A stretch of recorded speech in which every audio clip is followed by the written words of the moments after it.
of the game, sort of everything in the levels work, or like the tech behind it works. Like they showed the physics puzzles and stuff. So how long would you say between, he says which feature complete, but he doesn't give a date. So when is that?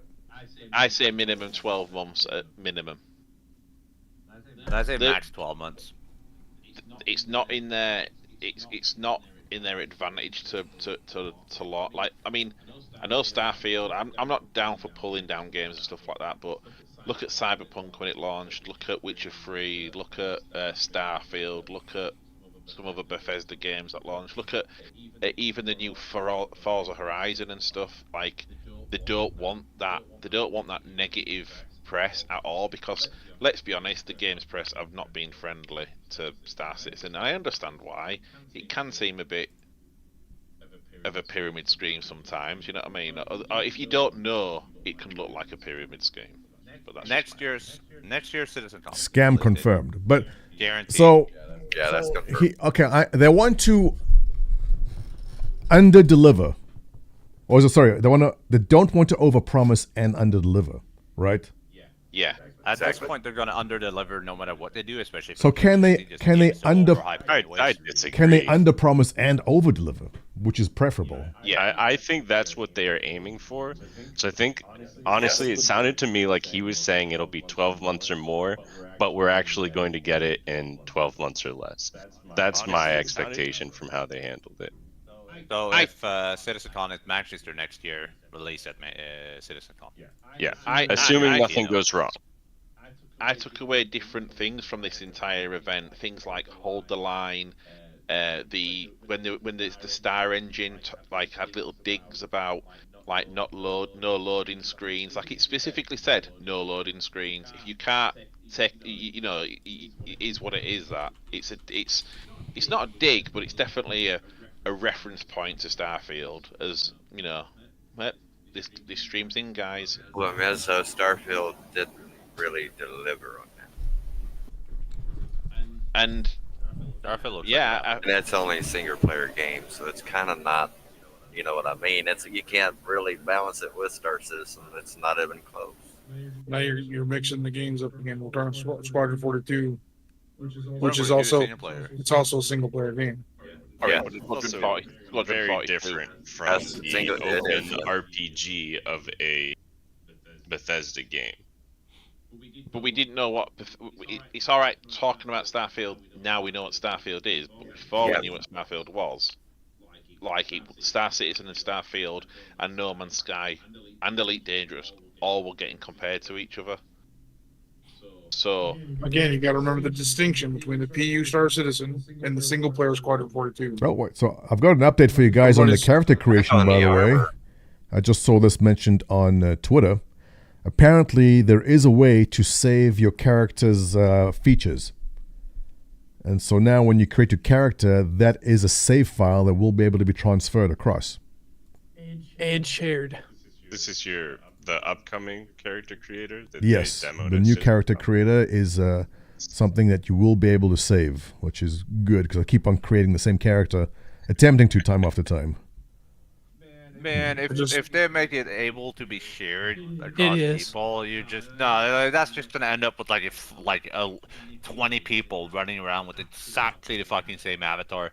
If that's what they want to do. Like if all you testies wanted to be hardcore, black and yellow, same skin. I just want to be a miniature Montoya. That's all I want. Yeah, why don't we just? I do want to recreate myself in there. Let me just. Didn't they do that? Like me too. I mean, where they had a stand where you could basically get a copy of your face that you didn't upload to Star Citizen and have that be when they first released. It's not impossible now to scan your face with your iPhone and upload a thing. But here I'm looking at a post right now on my stream from Sean Tracy. Sean Tracy is saying, "I've been directing the team working on the feature and was demoing it today at the show. We do have a save feature.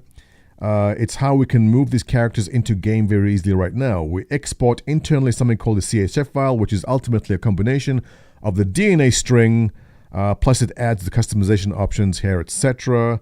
He goes on to say that it's currently dev mode feature on the GUI interface. We fully intend to ship this with a save, export, and share functionality. So not only can you create it, you can actually share your character. So if you see someone who has a character you like and they want to share the image with you, that is doable, which is cool. And that was posted yesterday, last night. Cool, yeah. It looks like they don't. I mean, from what they showed yesterday, it doesn't look like they have value. So if you tell somebody like, go to 5.3 on the ear or something like that to remake what I made, so the share feature is going to be very big. I think what we're going to see mainly this year is a lot of fleshing probably on the interiors of the ships. We're going to see a lot of the inventory start working in the ships like was intended. I think we're going to see on the data pads, we probably may see something of the hacking coming this year because of the way they got some of the pads set up on bases where you can hack in and so on, on your bunker missions. On a lot of this stuff that they're doing, I can see that, yeah, they are working and fleshing on the damage module as we speak, because the 8.1 isn't totally finished on that. If you own that boat, it doesn't show a lot of it visually. I think a lot of this year is probably going to be a lot of that. And the armor. Probably something to do with our armor. I just posted this on my Twitter. And for those who are not looking, it's the circle of life that we are familiar with here with you've seen the cycle, right? It's the appeasing dev block, then there's a big update, and then everyone gives praise. So I'm saying, yeah, we're right now at the everyone is giving praise part. And what's going to happen, because we can tell the future, is in 2 months from now, everyone will get bored. And then a month ago, everyone's going to be bitching, complaining on Reddit about lack of progress and how CIG is not listening. They're not professional. They've taken wrong directions. Rinse and repeat. So just enjoying the praise and the big update we just saw. It feels good to be back there. And that is what is happening in the close future also. Just for you new guys, so you're aware of how it works. But just rolling back to the initial topic where I just started the stream. Welcome, guys. Thanks for joining us this morning. And thank you, everyone, that joined me over the past weekend. It was a pleasure hosting you all. We were just on the topic of them saying Squadron 42 is feature complete. What does that mean? Now, Chris Roberts did not want to give us a date. He knows better to do that from the 2016 Answer the Call fiasco. But at the same time, if it is feature complete, what does that mean exactly? And how long can we expect to wait? And is it better for them to basically say, not give us a date, even though that is very upsetting, but rather under promise and over deliver, which is what we just said before we started streaming. So in your experience, guys, in Discord here, how long other games who have said they're feature complete that you may have come across, did it take until they actually got a product out? And the most recent example I'm thinking of is Cyberpunk, which had its date pushed forward. Was it ended up being like 6 months later or 9 months later from an original date? Because they kept on doing more and more polish, because there is never enough polish done in the game. And a game will never be completely complete, because the top guys will all say, no, this isn't finished, that isn't finished. At some point, they have to say, we have to get this out the door. Now, with Star Citizen and Chris Roberts, it's well known in the industry that he is a perfectionist and never lets anything get out the door to the point where it's never released, which is the risk. So will there be enough people pushing forward to force him to get this out the door? Try it, go. I think there's a management team now behind him that will push him out of the door. They had to. I think that's what's behind him. That's why we didn't see him for like a long time. I think he was actually locked in the basement and not allowed to see any of the progress they were making, so he didn't go mental or some shit. Just locked out of the office. Had a lot to talk about too. He probably did it on purpose. That way, then accidentally something didn't get out too. Probably really quiet about it, because they got a lot they're working on. So imagine the biggest leaker at Star Citizen is Chris Roberts. Don't put him on stage. He's gonna say something he's not supposed to. He's done that. And I bet you that's what it is. It's all copyright and all that. I bet you tongue held. On the note of Chris Roberts, saying he's a perfectionist, wouldn't that then mean that if he says the game is feature complete, and it's just polishing left, wouldn't that mean that the game is already perfection and what they're polishing is perfection? Meaning that honestly we might not see it in that long. It might not be that long until we see the game released, considering it's already perfect in his mind. Considering we tested. We have a question from YouTube. It's Romian McDonough. I'm mispronouncing it on purpose there, right? He's saying a question, if I may ask, about the land claims and the taxes and base building. What do you understand this to mean about taxes and base building? I have to go back and see exactly what they said, but when they said about taxes, that on UEE protected area most likely, and that there'll be a continuous charge for having your base there, right? Is that what they meant? Yeah, like an upkeep fee. Yeah. There'll be like something like 1,000 UEE a month for having your base in this area, rather than you can just build a base and then forget about it. Because I'm guessing if you don't pay, then the base just despawns or something, and maybe it'll respawn if you continue to pay the tax. So basically, They said it degrades. It becomes a derelict. That kind of reminds me of security. New World. If you didn't pay your taxes, you couldn't enter your house anymore. Right, exactly. But the point is, you can't build a base and then forget about your base and say, I'm just going to leave it. Because if you do, it's just going to, I guess, derelict or despawn. It might be, you might have a good spot of land which you built on, and if you're not using that, maybe someone else wants it. So if you're not paying, I think it'll become available to someone else. That's how I see it working. I might be wrong. Honestly, with the realism they're going for, it might actually be like, oh shit, hey, they haven't paid their taxes for a while.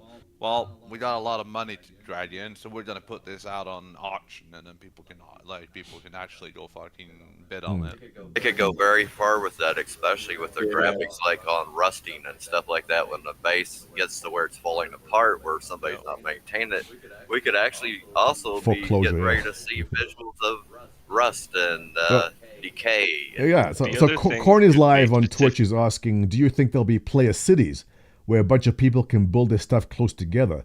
I don't think so, just because of what the servers can handle. Because I mean, look at large orgs like Test, right? Can we just take 1,000 people just to build stuff close together? I think it'll just make a server explode.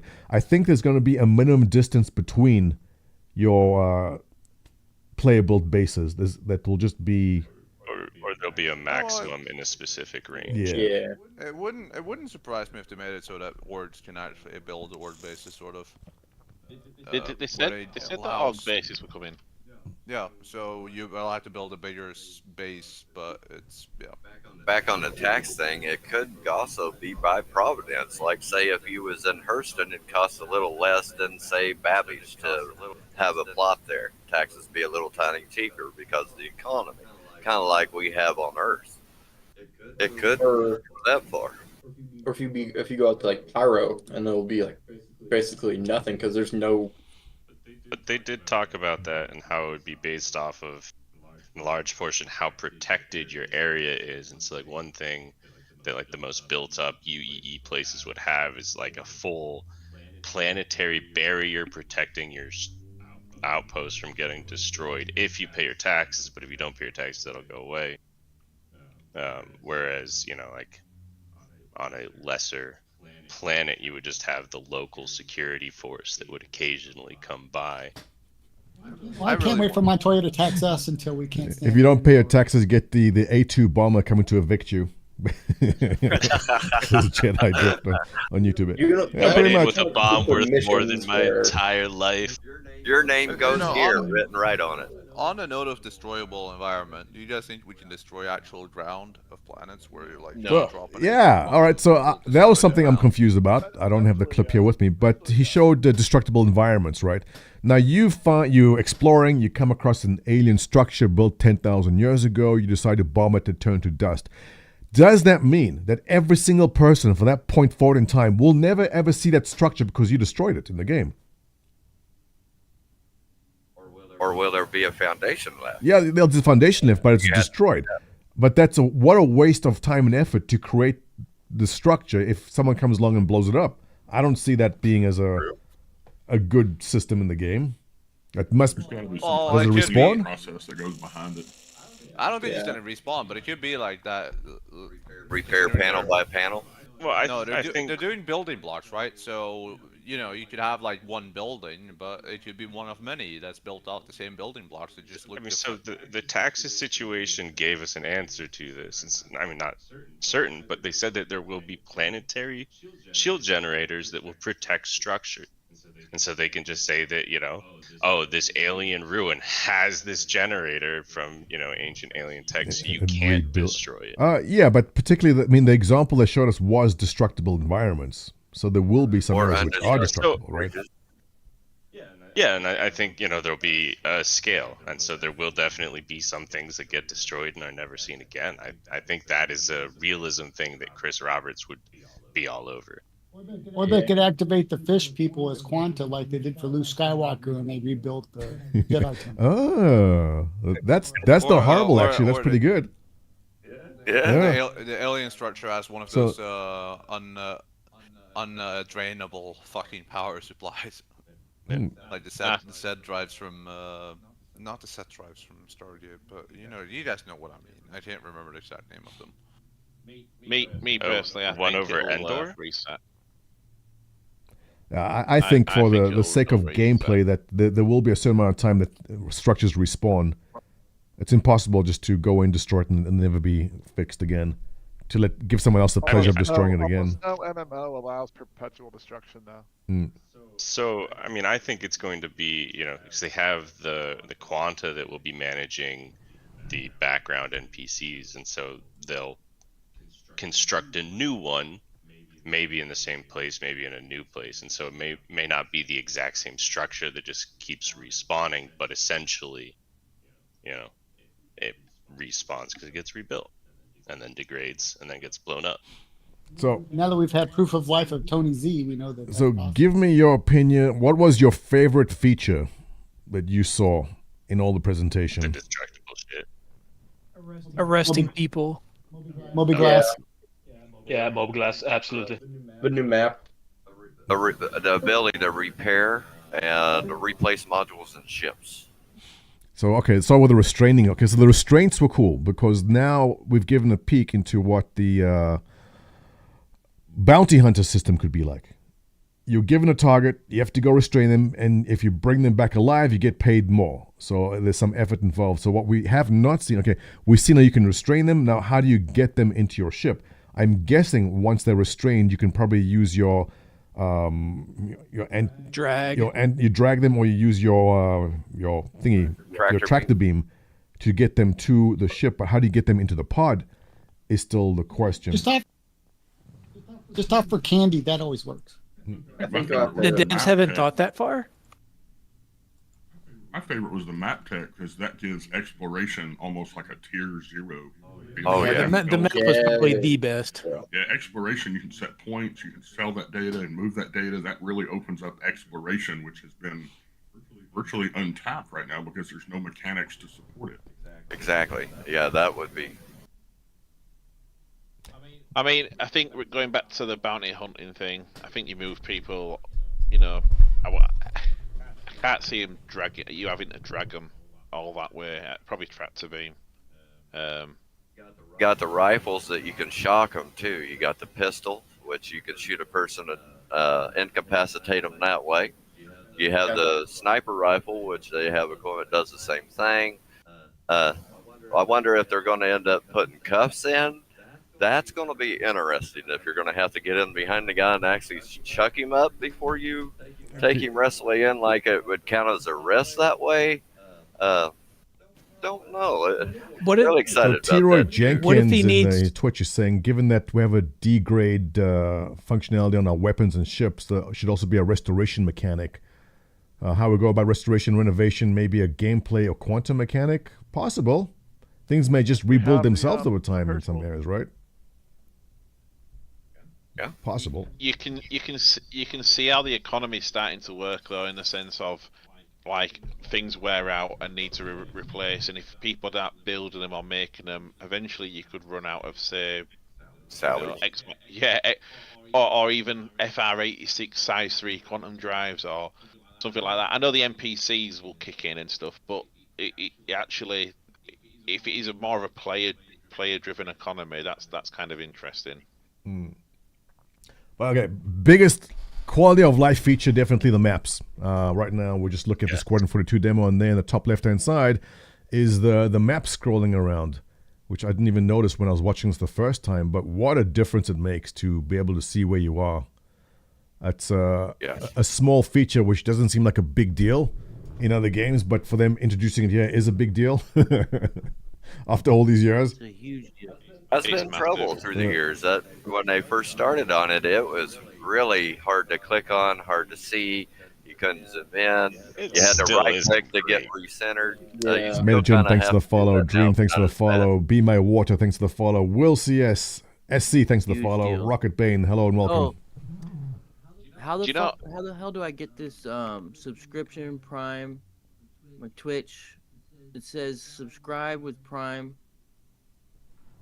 Just log in with your Amazon What account. is this? Twitch support? What do you think this is? Yeah. If you are a Prime subscriber, you have to connect your Amazon account with your Twitch account. I'm not sure what how that works, but that gives you $5 a month to give towards whatever stream you are looking to do. Shrapnel Face, thanks for the follow.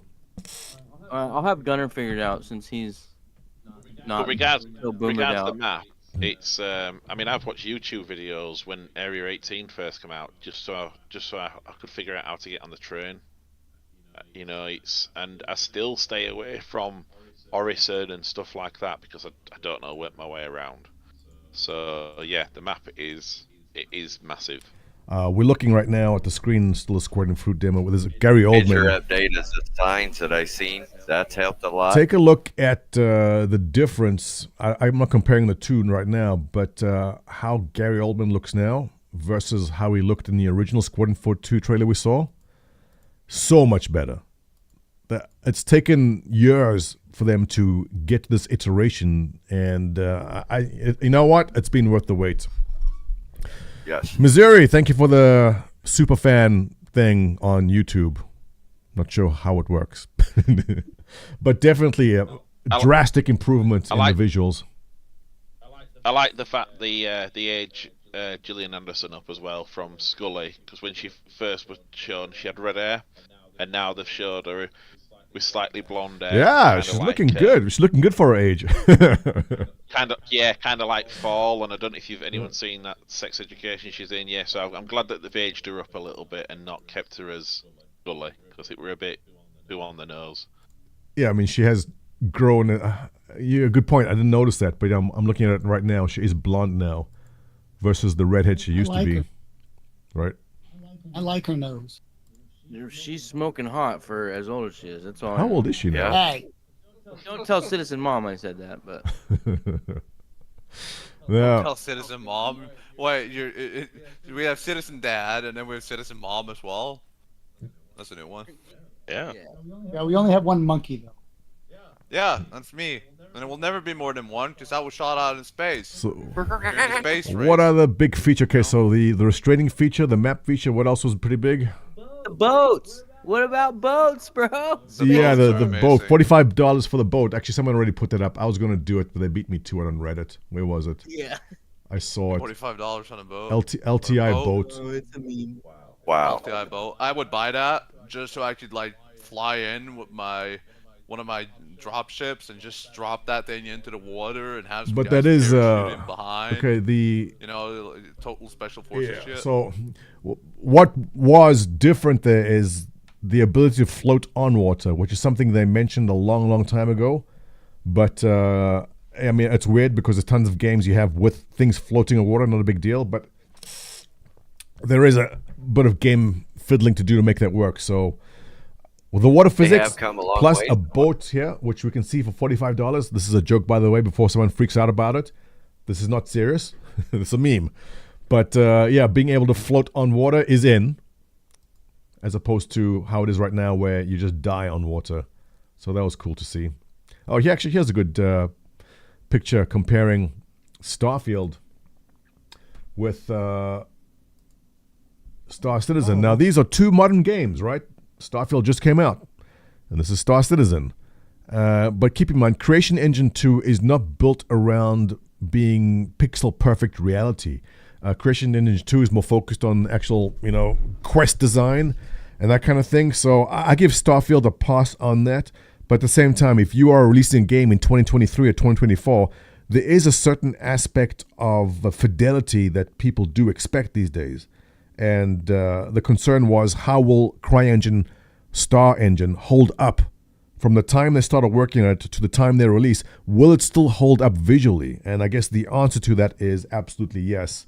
It will be. I mean, a lot of people saying, damn, it's not going to hold up because Unreal 5 is so much nicer. But look, I mean, Starfield was an awesome game, right? But Star Engine is definitely holding up on its own. First time chatter of Vest Press TV, welcome. 100%. So that was good to see. That was a big concern for a lot of people. And Vest Press, subscribe with Bezos Bucks, thank you very much. That was good to see also. What else? There's so much. I mean, I got to go through the whole video again and catch up on that. Yeah. Do you think the faces were a little bit a bit tight on some of the script animations? Look, they've talked about that before. There's different levels of facial accuracy. The main characters have I forgot what they call them. I don't remember what it was, like tier 1, tier 2. Like the tier 1 face is the most accurate and the face to spend hours on versus like just random NPCs, which are not that important. The same thing, hero faces. Right. Yeah, thanks, Reload. The same thing in Cyberpunk. Like the main important characters have very fine details, but you walk past an NPC, and the NPCs aren't bad. T0 for heroes, right? Okay. So the NPCs are not bad in Cyberpunk, right? But the main characters have the tier 0. So same story there. I'm still laughing over the children in Cyberpunk that are just scaled down adults.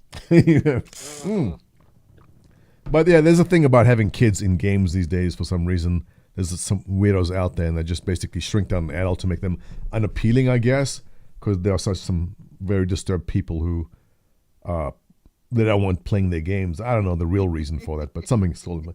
But on the topic quickly, the Soul system, when they showed that, I tweeted out this morning or last night and I said, who else was fooled by that? Because it came up and I was like, holy crap, they put the Soul system in the game. It's there. Because you can't really tell if it's in-game or real life because that's how good the engine is sometimes. And so I thought, damn, am I just stupid? Was I the only one fooled by it? But apparently not. You see the date, 2023. That's it. Yeah, that was pretty funny. Salted Mike and Level Cap got also. Got them too? Have they mentioned when we're going to see Pyro? Good and by the question. way, nice to see everyone again. I've been away for a Welcome while. back. I don't recall when they said Pyro will be ready. Did they give a date for Pyro? Or just Q4? They did not.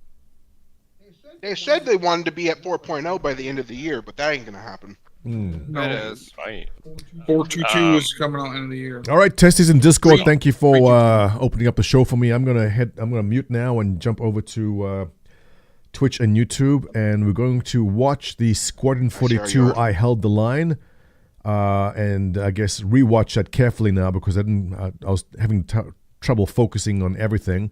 So we're going to go through it, see what we missed, and give commentaries a go. Feel free to join me online. Gents, I'm going to mute. I'll see you guys a bit later. All right. See you, Monty. See you. Okay. Thank you to all the testies for joining me in the opening there.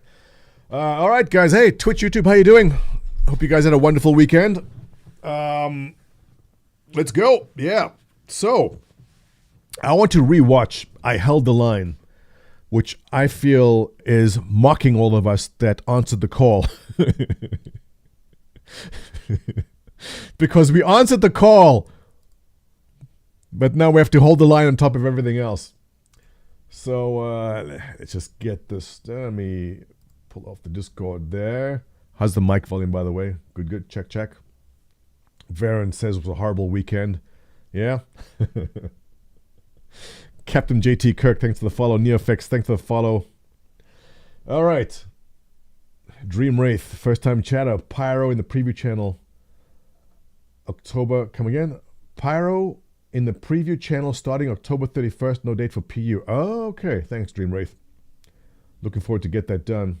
07s to you, Captain J Kirk. First time chatter, Rico, what's up? Hello.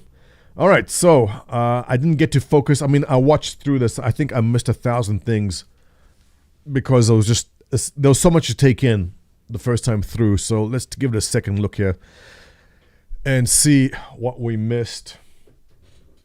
Let's go.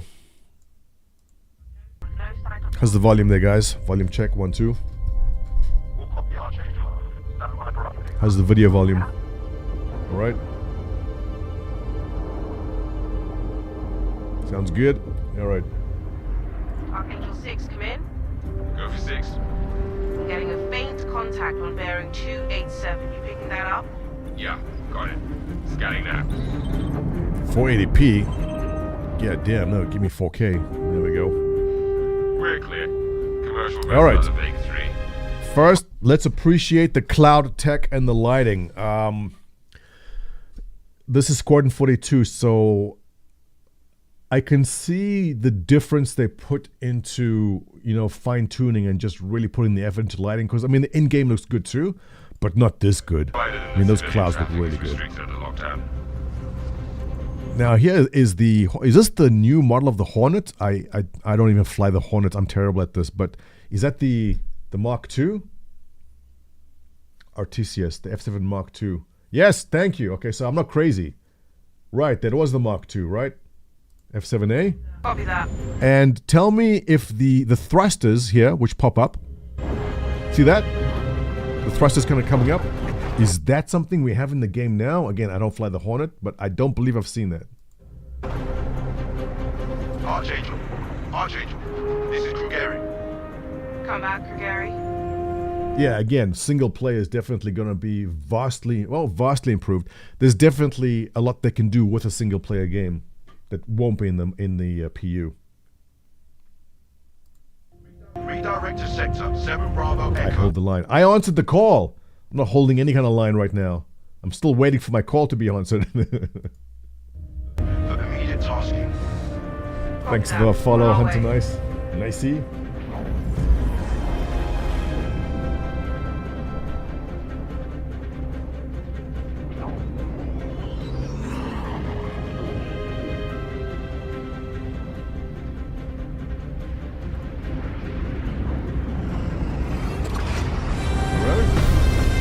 Do the Gladiator thrusters do that? We have those thrusters on the Hornet. Is it? So right now the Hornet does have thrusters that come up like that? That's the problem with ship creep, because there was one time where the Hornet was the go-to fighter. Look where we are now, right? But I thought they stopped doing the thrusters moving because they were just moving around too much, and they stopped doing it. I guess I'm wrong.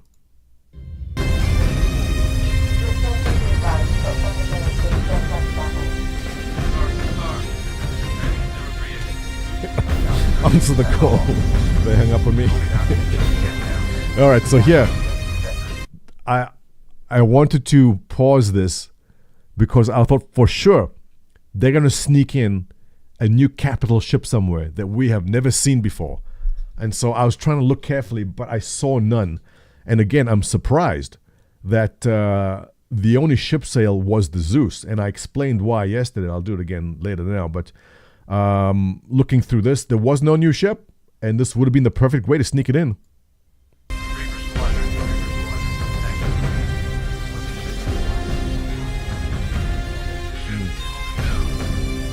It is amazing. It is visually beautiful.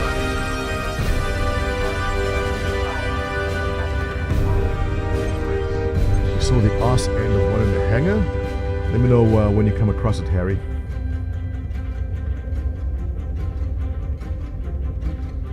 Fan concept of the verse? No, I have not, Artemis.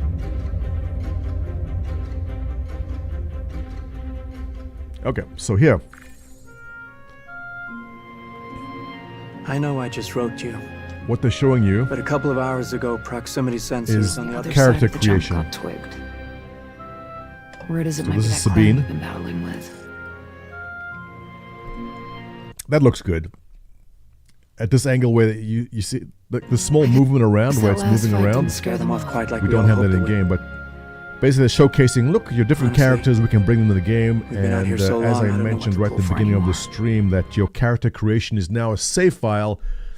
Not now, but very soon. They said they have this working for devs already. Your character creation is a save file that you will now be able to save. So instead of having to recreate your character every time there's a patch, I think, didn't give a date, but it's coming, which is great. I just Julian's wanted to let mocap didn't you seem to know. be that good. Really? I thought it was alright. I'll write as soon as I can.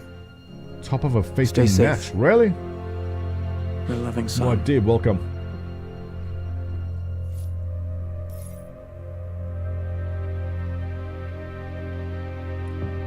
It's a new Bengal, Adam. Where's that?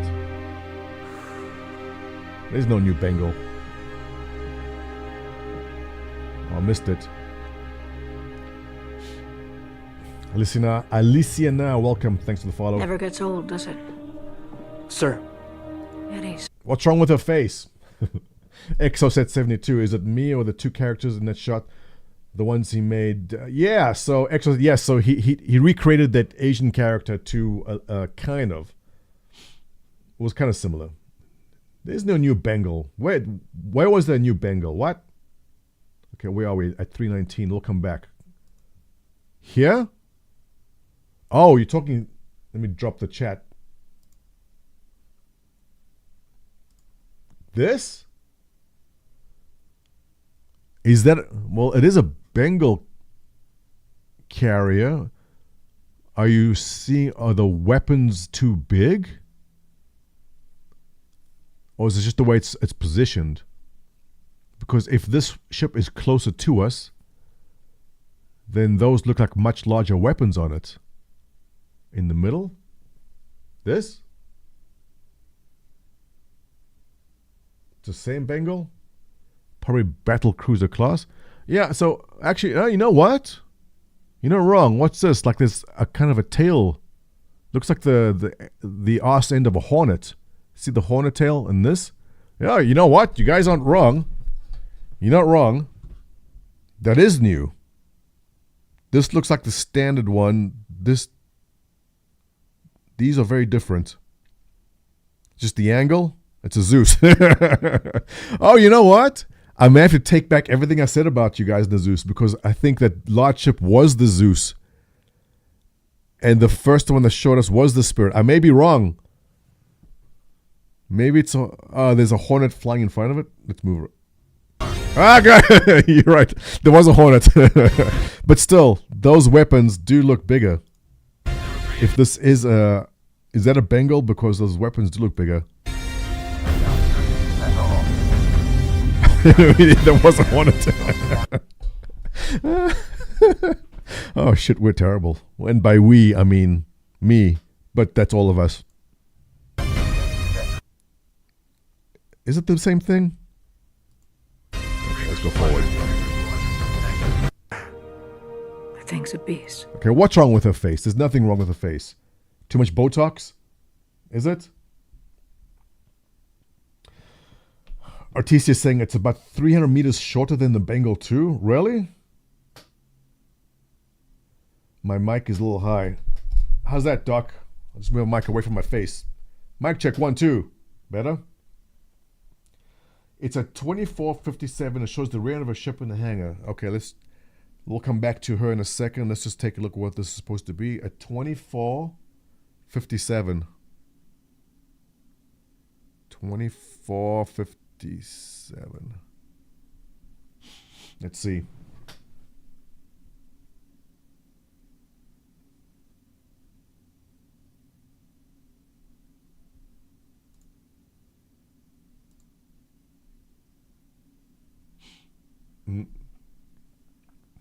Loading. So work done. Yeah, look, Botox exists in Star Citizen too, right? So it's fine. You can see a new Bengal at 130. Oh, okay. Let's get this to load up.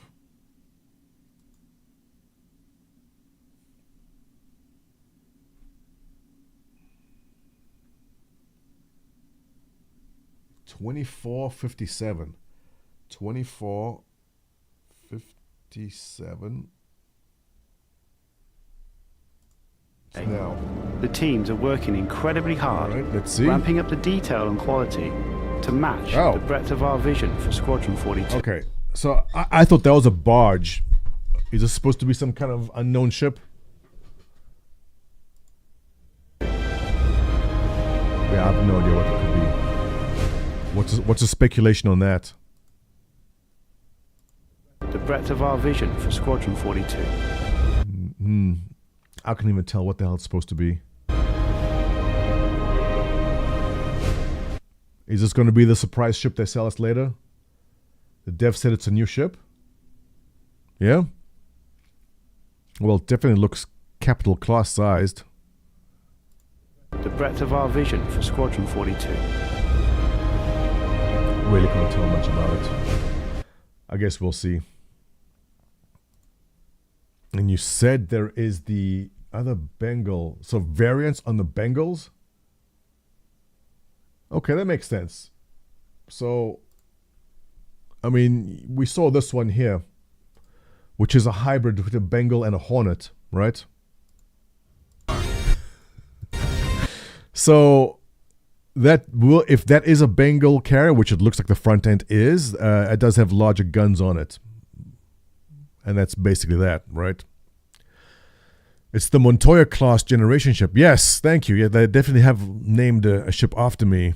Board Gamer said 13 new unannounced ships incoming straight to flyable. No, not straight to flyable. But as far as bigger guns on a Bengal, that does seem like that is. And it's not the position of them. You can see the guns on that one there. Anyway, let's get through this. And we're commenting on how Gillian Anderson had Botox.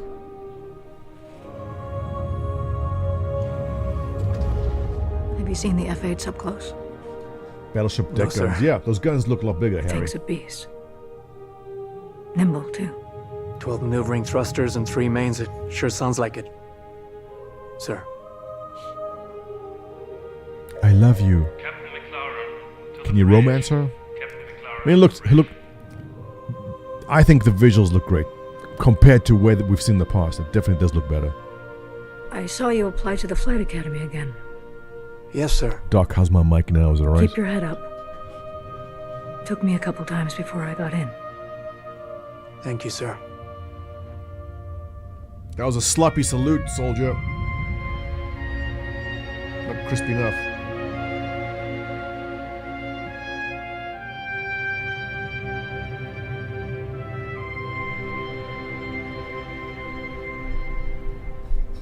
Oh my god, they put the soul system in the game! So you can kind of hear the audience clapping, because I'm sure everyone thought the exact same thing I did.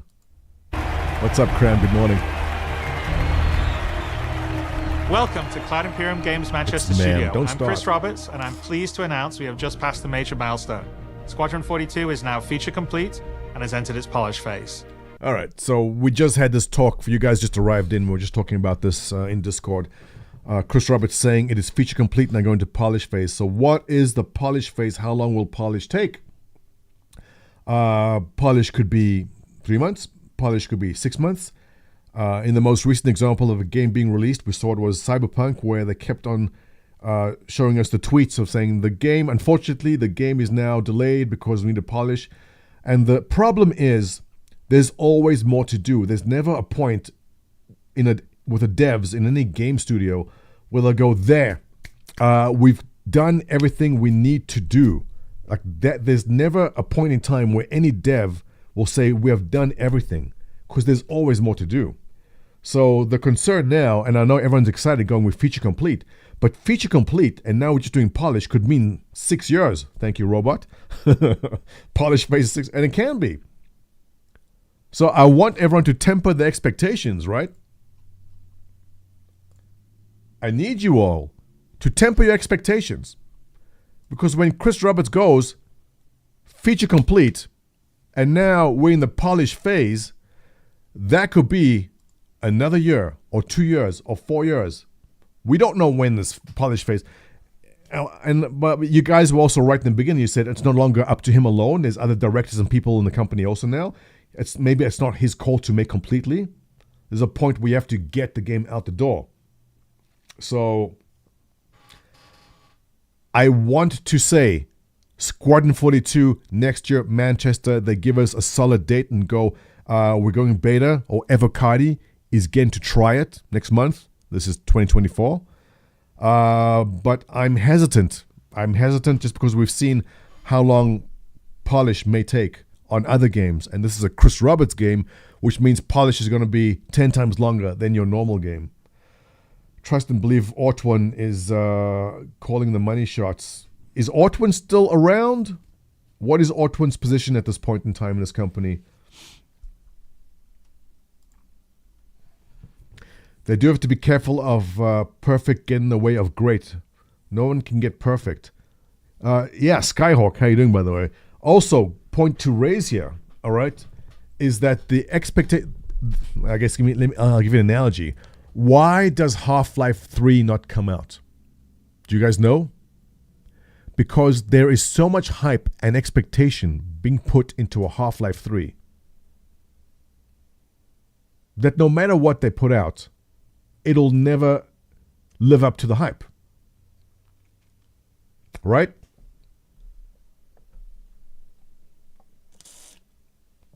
It doesn't matter. If Half-Life 3 comes out, it'll be a flop. Exactly.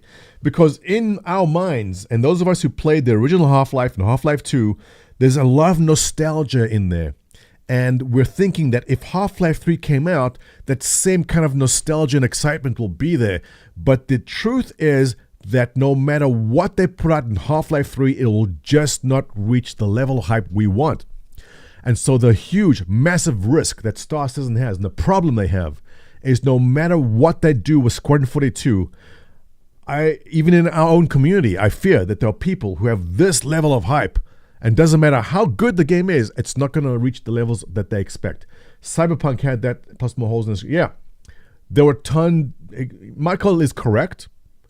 Cyberpunk had a lot of hype built in. For me personally, Cyberpunk matched. I was pleased with it, but I was in the minority at launch. Adrian saying, I hope they're not stupid enough to make a deal with console corpos. While originally they said that Star Citizen was not going to consoles, consoles coming out now with SSDs and 32 gigs of RAM are essentially mini PCs from 3 years ago, I want to say. Console tech is not horrible now compared to how it used to be. And whatever next-gen console is coming, I don't follow console news too closely. Maybe you guys can tell me. Is there a next gen of consoles being discussed? Cyberpunk on PC was... Dreamwraith, right.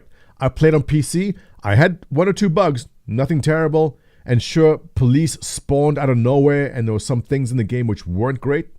But otherwise, I was not disappointed with Cyberpunk as a PC experience. Now, will Star Citizen go in console? Not impossible. Not impossible these days. Next-gen consoles most likely also include some level of deal. Yeah, exactly. Korean name I cannot read. I'm sorry, my Korean's terrible. I'm assuming it's Korean.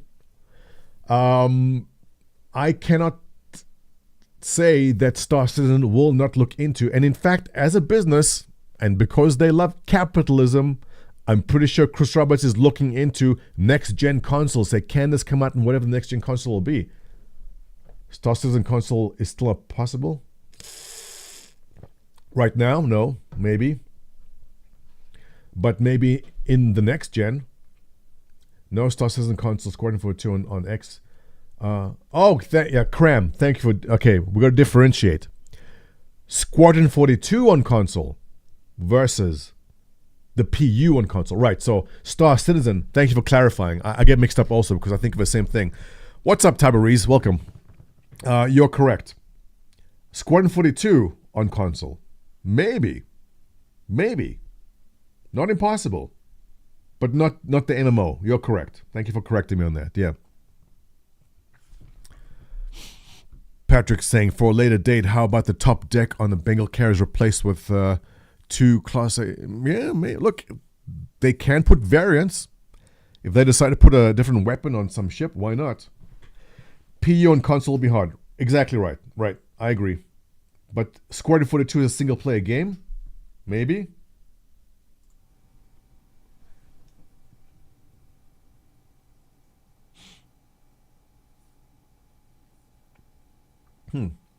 I doubt it will come to console. Just look what happened to Elite Dangerous. The updates upload console. Oh, okay. So you're right. Elite Dangerous wasn't console. Again, I don't own a console, so I can't tell you how that worked out or how it looked. In future, everyone will be using cloud-based personal PC. That means it won't matter the console. Yes, also true. Also true, MK. Another thing to consider is that your console will not have to do the GPU work. All that is going to be coming off the cloud. You stream in everything at one point, right? I mean, latency is an issue, but it is doable even with today's technology. It's doable. Yeah. All right. Shall we continue?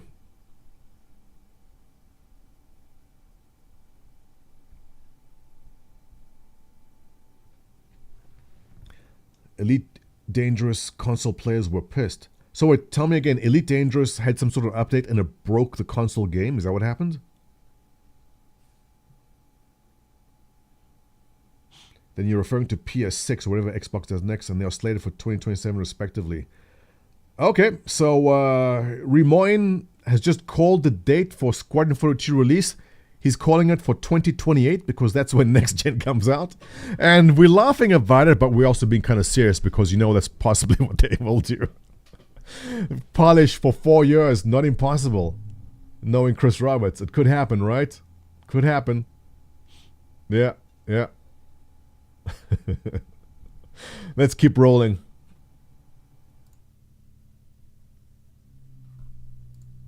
To celebrate this milestone, we've gathered some of our core leadership together to share what this means.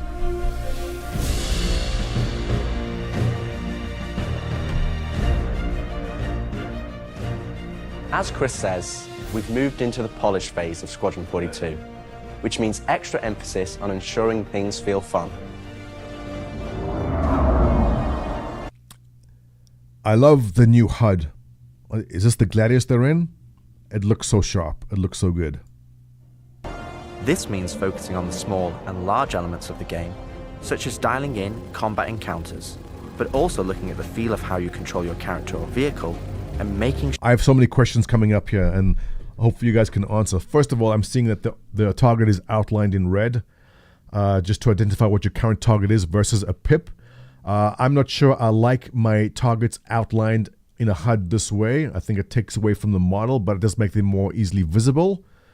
Not a big deal. Let's continue. Sure, it's immersive as possible. We've paid extra attention to how your character reacts when in their ship, so that you feel like an actual pilot, whether that's firing your weapons, taking hits, or punching the afterburners to get to cover. Ship AI has also seen huge improvements, with closer engagement distances and more varied behaviors. And with our new precision targeting mode, the action has never been as close. All right, so I think they're showing the precision targeting is when it zooms in and outlines it. And a discussion we had online yesterday, and we'll bring it up again now, is, okay, let's play a bit more, and then I want your guys' thoughts on how they're changing the flight mechanics with master modes and dumbing it down. And I'll explain, I think you all know why the flight mechanics need to be dumbed down a lot.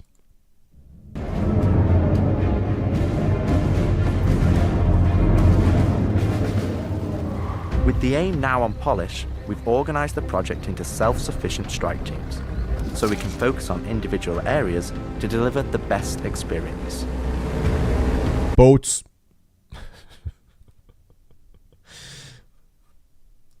Where's the boat? $45 LTI. You guys all saw it, right? So, here's my question. Can I put a bunch of boats together and build a barge and live with my friends on boats? Because to me, I'm kind of being sarcastic, but there's going to be people like, I'd love to take a boat and just live on the ocean on a boat.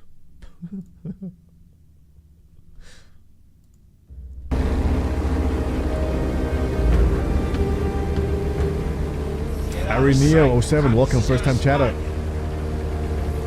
This allows us to bring all disciplines together with a unified vision of enhanced.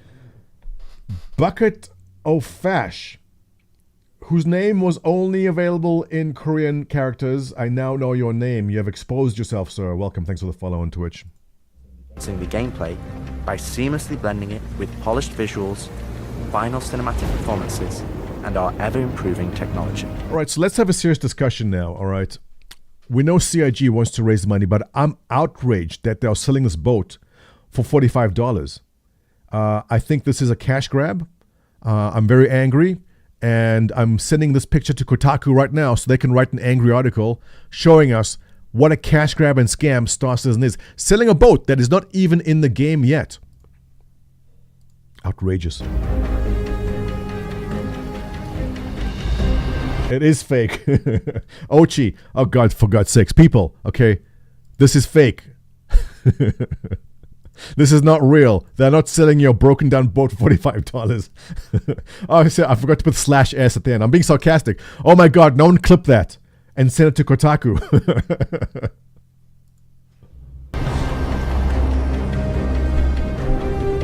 You didn't see the boat, kid. You're good to keep going. Mini map on the top left, loving it. Beautiful. We're also dialing in gameplay features, such as the ship flight model for both atmosphere and space, which covers master modes, control surfaces, and our gold standard HUD and MFDs. Okay, I want to pause there for a second. And I want to ask you guys, those of you who tried master modes already, which is available, what are your thoughts on master modes? I mean, I've spent maybe 5-10 minutes in there, but I don't count myself as an ace pilot to give an informed opinion on how this affects the top level PvP in the game. So those who have played around with master modes, how have you found it, and how do you think that is as a new play experience? Also, anyone in here who's new, I'm curious to know if you've just started in Star Citizen, how are you finding that? Thanks for the follow there, Mano fans.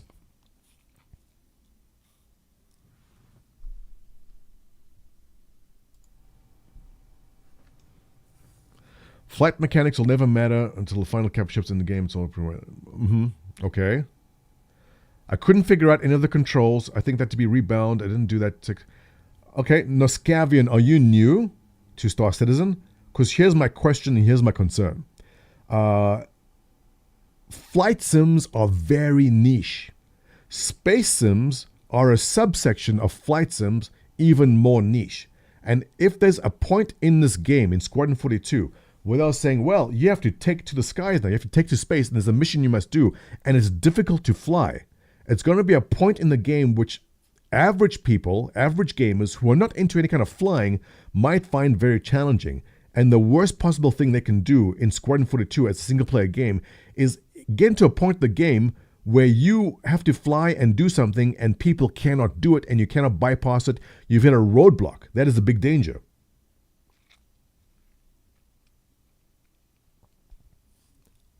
My concern, well, I've been playing this game from the very beginning, so I'm fine. If I take someone who's never played this game before, who's never flown before, and said, now this is a part of the game, this is a mission where you have to fly to this place right here and dodge missiles and shoot someone to progress this next level in this game, can you do it? Roadblocks happen to me playing Star Lancer, says Valkian. Right.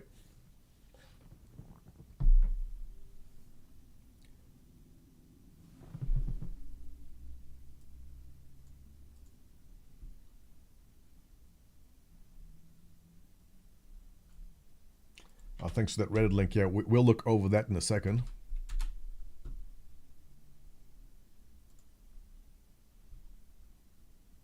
Yeah, we'll dig through this. I may have to issue an apology to my chat because you were all saying this is the Zeus, and I was telling you it's not the Zeus. I'm not walking it back. I'm always right. You guys were wrong.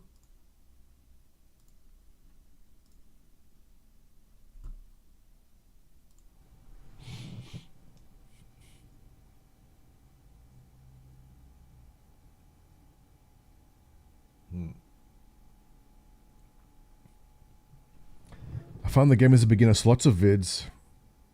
Put capital ships in the game. People saying things like Tarkov is hard. I'm learning how to fly a spaceship, not a Prius. Yeah, Socially Confused, welcome to the stream.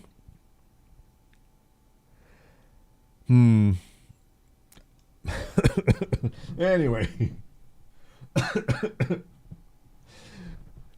My concern is, and the concern that I do 100% know that the devs have too, is they have to make the flight model simple enough for a new person to fly. No doubt there's going to be tutorials. There'll be a level in the game where they'll say, now press W to go forward, and now press spacebar to do this. I don't even know what the spacebar does in the game. But they have to dumb it down or make the flight tutorial good enough that people know how to do whatever's happening right here.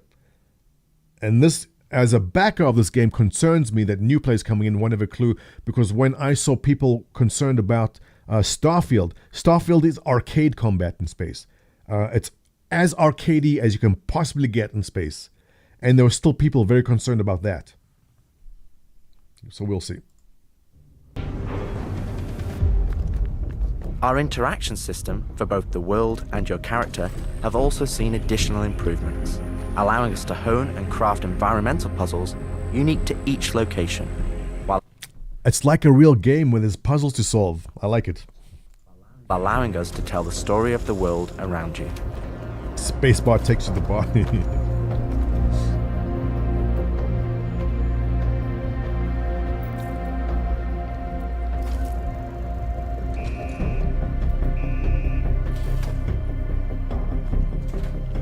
The military What I like about this is right now the game is purely there is PvE in the game right now that we have, but there's none of this. There's nothing like solve a puzzle, find your way through something, through a dungeon, and solve a puzzle to open a door. That is obviously lacking from what we have at the moment, so it's cool to see it. Tool is an essential piece of equipment for every pilot that integrates all attachments into a single handheld device and allows us to create really interesting challenges, including physics-based puzzles using our updated rope tech.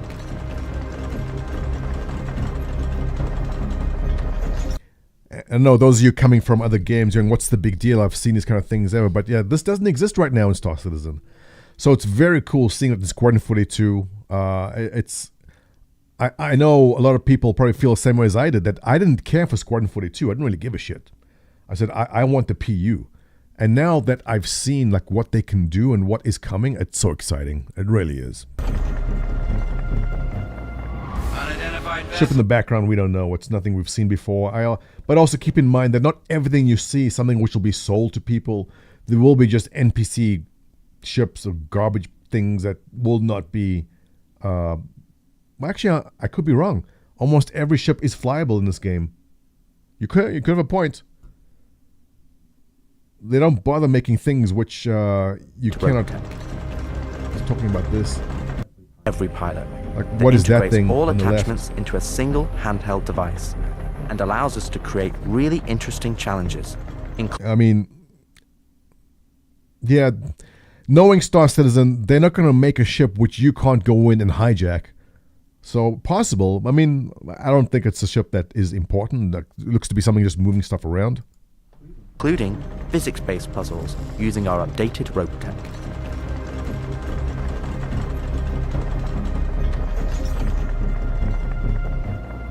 Unidentified vessels, this is the UEE Navy. Power down your ships and stand by for processing. There you go. F*** off Nicoyo's ass. Our scanning, targeting, and marker system has also seen an overhaul, allowing us to highlight only the essential information that you need, such as key objectives. So we're coming up on the important stuff right here. Zarek Masters saying they also confirmed ship crafting production in the land claim demo. Some of those, like the Cuddy variant, the Pirate used in this demo could be ship blueprints we can make. It did, really? That you get ship blueprints? I missed that. Huh? What do you mean ships? You can build ships? I missed that completely. Sell Firma, thanks for the follow. Mission targets, and high-level scan information, while keeping your... They confirmed we can make ships at outposts. What? What? Did we watch the same thing? You can build ships? So if you have a blueprint of a cutlass, you can build a cutlass? I don't know if you guys are making this up. Crafting ships and space stations confirmed. Crafting components or crafting the ships? Because crafting a shield generator is very different from building an entire ship. Ships made from blueprints? Didn't elaborate. I'll be surprised. I don't know. Malcree07, welcome. I'll be surprised if you can make ships, because ships need to be bought. Not with real money, but in-game bought from a ship or hijacked or stolen. I don't think they will... I mean, they can let... No, that's not a game mechanic. I think that you can craft components. Right, Eminence. I doubt that you can... Like, I'm going to build myself a Bengal Carrier. Not going to happen. Overall view as clean as possible. Damn skank!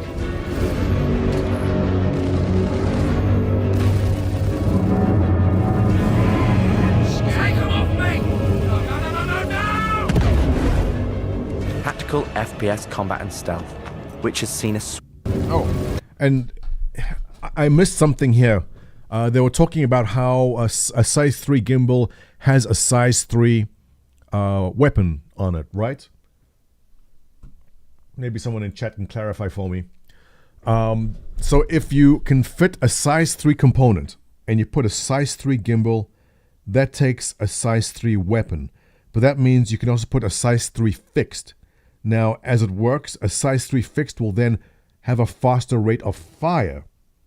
But if you go gimbal, the rate of fire slows. Do I have that right? Just to confirm.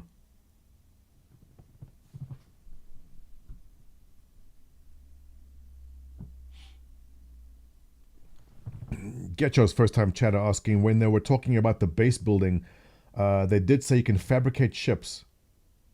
Really, Getchos? Okay, we'll have to go and double check on that. But I mean, if you heard that, then you heard it. But I doubt, maybe small little, like an Aurora or something.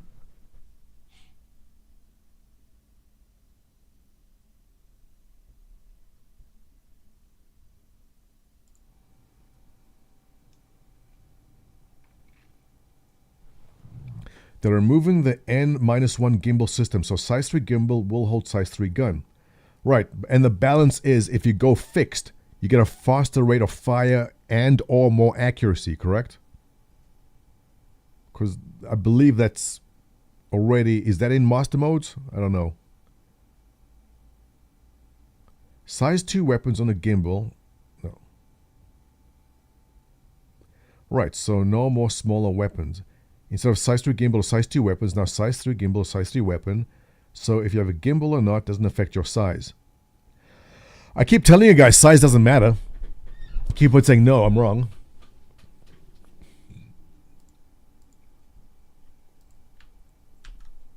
Fabrication.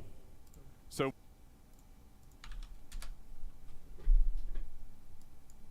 fabrication. So when you basically build these buildings, they don't come with any furnishings, and if you didn't bring any with you, then you want to build a fabricator. So depending on what you want to build, there's different sizes of them that support buildings from decorations, armor, weapons, components, and even ships. God damn you, even ships?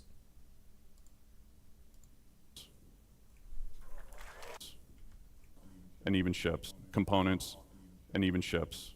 And even ships. And even ships. And even ships. And even ships. He could be saying shits. He could be swearing. And even ships. He's saying shits. And even ships. No, he's not saying ships. And even chips. Ships. And even ships. Retros, yeah, it's chips. And even ships. He's talking about fish and chips. And even chips. ships. And even chips. And even ships. Chips. And even chips. No, okay, no, you guys are wrong. He's saying you can make fish and chips. You all heard it, right? I'm surprised. Okay, I thought I heard that, but it's chips. So I doubt you can make. There's got to be a certain class of ship, like a snub.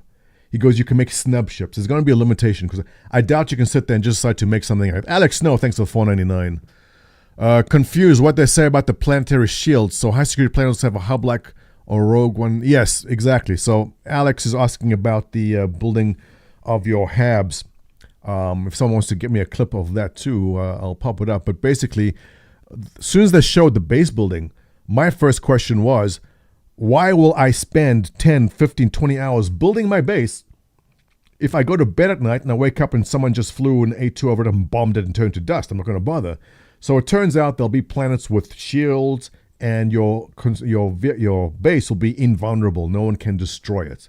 So in some safe areas, you can build happily and not be concerned about losing what you've built. And then there's going to be the wild areas where basically you take more risk. We also saw those laser platforms mining. So we know there's something you're mining there which will be valuable. So the more riskier places, there's no protection. And anyone can come along and destroy your base. Now, you can have air defenses, maybe some shields. But let's be honest. A group of 50, 60 players come along and bomb it. There's no air defense that's going to help it. It's going to be destroyed. So the risk you take is you can build something out in the wilds, but then risk it. Go to bed, wake up, it'll be gone. Or stay in a safe area where it'll always be around. Yeah. It's a big deal for the character customization update. Is something new? Yeah, we just saw that. Sean Tracy saying that your character customization is something that can be carried with you now. We just covered before you came in. See, if you paid attention and joined my stream earlier, you would have known that. But yes, I'll repeat it for those that may have just joined. Your character creation, and I know this is why I just don't bother spending much time building my character too much, is because the next patch, you're going to do it over again. So Sean Tracy's saying there's going to be a file which allows you to transfer your DNA string to basically carry the same customization forward and onwards. So I am happy to say, but it's not coming out yet. It's coming soon, though.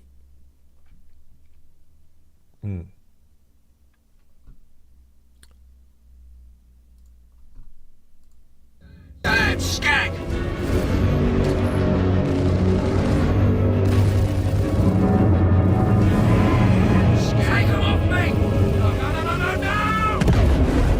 Those explosions always look good. And it's the same visuals as in the PU itself, right? It does look good. Yeah. Thanks for the follow, Macca75. Zarek Master's asking, or commenting, that timeout bot is rude. Zarek, I think it's because maybe you might be new, so it's probably a little bit stricter. They also talked about the blueprint system for items and ships, differing rarity, both the blueprint and material quality affect the quality of the manufactured object. Yeah, I caught that. So Zarek raising a good point there on the... different sizes of them that support buildings from decoration, fabrication. So when you basically build these buildings, they don't come with any furnishings, and if you didn't bring any with you, then you want to build a fabricator. So depending on what you want to build, there's different sizes of them that support buildings from decorations, armor, weapons. Okay, that's something else to consider. He goes as a fabricator now. The Pioneer, and we know, is the biggest one. So maybe only the Pioneer will be able to make a ship, and I'm guessing they're going to be snub ships. There's no way in hell they'll allow you to build your own Bengal Carrier. Components, and even ships.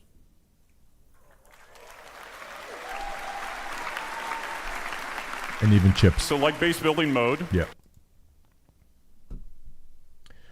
Sounds very EVE Online. Right, the blueprint part, right? So there's rare blueprint, but I like that. I like that they're giving I'm trying to understand exactly the direction they're going with it, but I can imagine that there's a shield, and there's a rare, ultra rare shield blueprint that makes a shield overclocked and gives you like 50, 100% more extra shield than something else.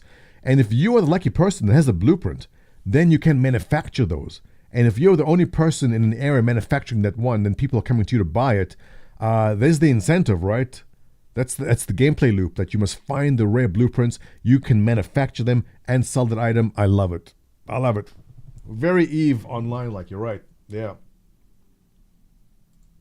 Tactical FPS combat and stealth, which has seen a suite of improvements, from improved looting. Wild Lurker saying, I'm thinking more like talking a base ship, put out some scuffed front bumper. Yes. First time chat on Necromantech. Do we think there may be a way to steal blueprints? Yes. If you are doing some sort of mission and you stumble across the blueprint and someone shoots you, they have access to your inventory, and the blueprint is something in your inventory, they can take it. Now, the way I see this working, Necromantech,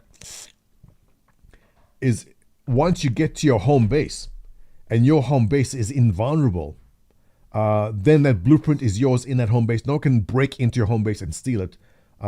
Theft, I don't believe, is a thing that's going to be in this game, that you can't walk into my base and just take my stuff, because what's the point of me having stuff in my base then if someone can just break in?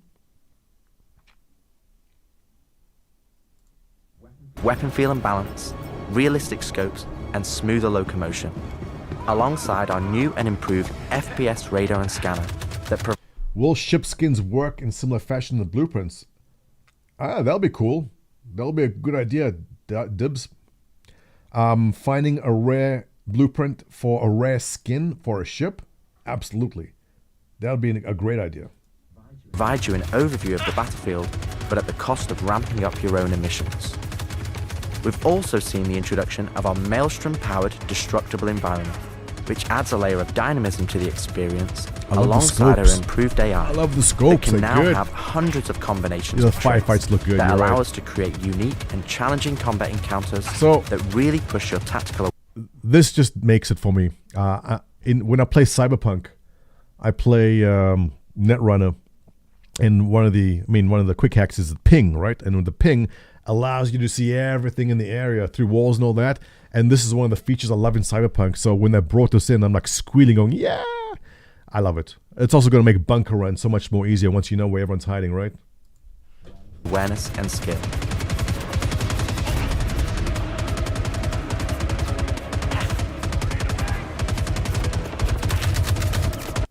The scopes for astigmatism, says Standard Dev.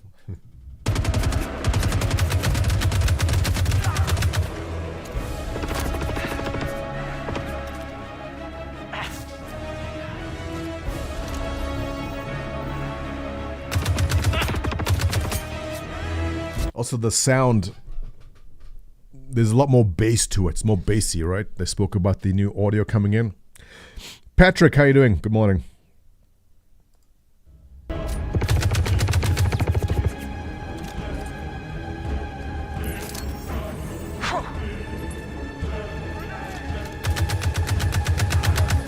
Yeah, they discussed time to kill also.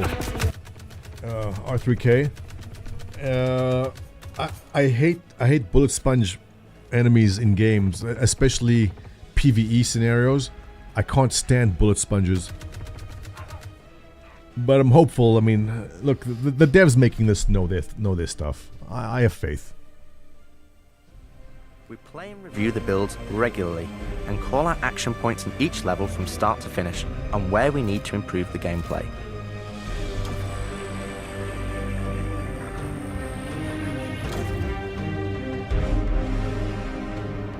This is an incredibly rewarding stage of development for me and the team, as the ultimate vision of the game is realized, allowing us to craft an experience that we can be really proud of.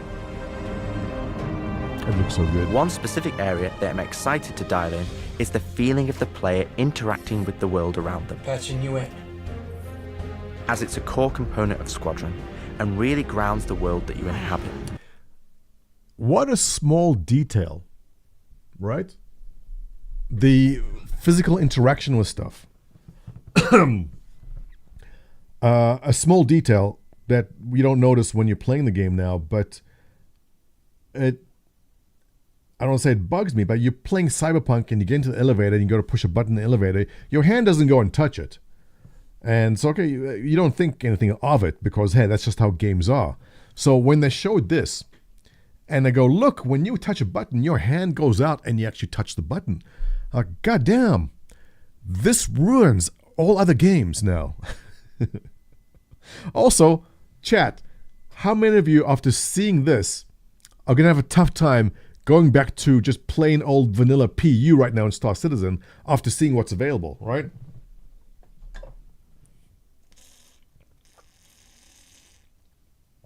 Immersion, T-Love, exactly. But after seeing this now, I can't go back to normal Star Citizen. We've made sure that any interaction in the environment is physically represented by a character animation to keep you in the moment and fully immerse you in the experience that we've created.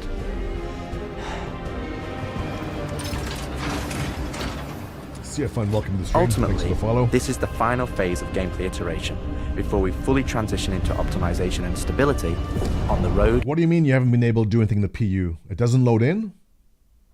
Is there a big influx of new players coming in? I'm guessing there may be. To release. Agent Trejo, this is Colton. Come back. And you know, the thing also that bugs me is this one content creator, Noobifier. He's so annoying. I really find him very irritating. And oh my god, Noobifier! What's up, Noobifier? How you doing? So, Noob, what are your thoughts? Can you give us a 60-second summary? Always trips me out to see terraforming setups like this. Web tried explaining how atmosphere processors work.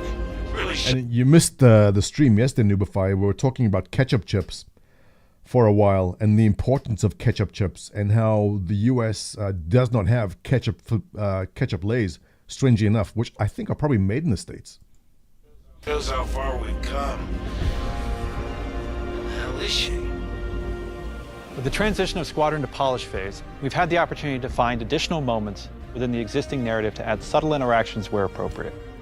It's been tremendously exciting to play through these areas and find places to augment the mood, support gameplay, and further embellish our story and characters. So yeah, man, I can't believe it. They said I've got to wait another 2 years before I can reapply. I keep on looking at the map. Mini-map, top left-hand side. Again, one of the things which are just casual things, normal things you see in other games, but new to Star Citizen. So good. So good. JS Rai, you lied to yourself, Montoya. You have to get the Canadian ones. But they aren't. What's the thing? I lived in North Carolina for the last decade, right? And there's no ketchup chips in the States. There's no ketchup flavor. Are there ketchup flavored chips? I have never saw ketchup chips in the States. It's a staple in Canadian diets, though.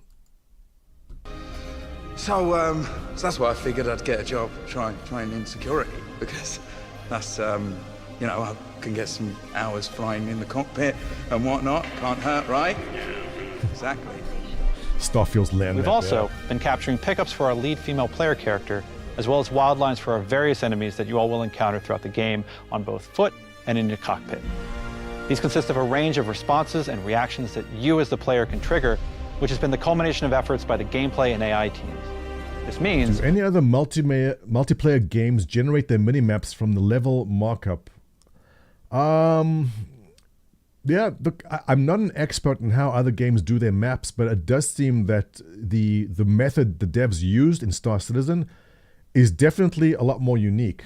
I don't know if any of you have more experience on... go away, Discord. Hey guys in Discord, how you doing? But I don't pretend to understand the exact method they use for minimaps, but it does seem that the Star Citizen version is definitely a lot more complicated than what I thought a map should be.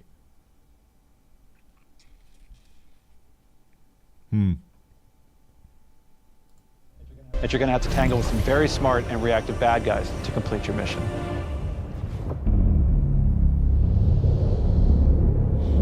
Oh, and this.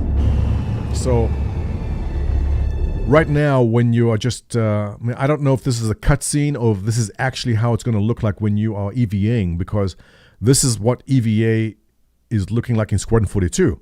A lot more natural, like Superman type flying, right? How you doing? We got this. We got this.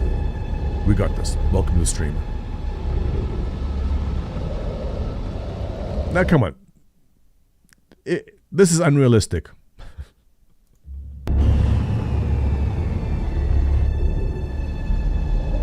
If you were... Oh, it looks so good, though. If you were in an M50 and there were 3 guys outside holding guns at you, you just ram into them. Actually, I think there's a bigger ship. The Cutlass is still pointing at him, right? But I kind of like this kind of a hold-up in space.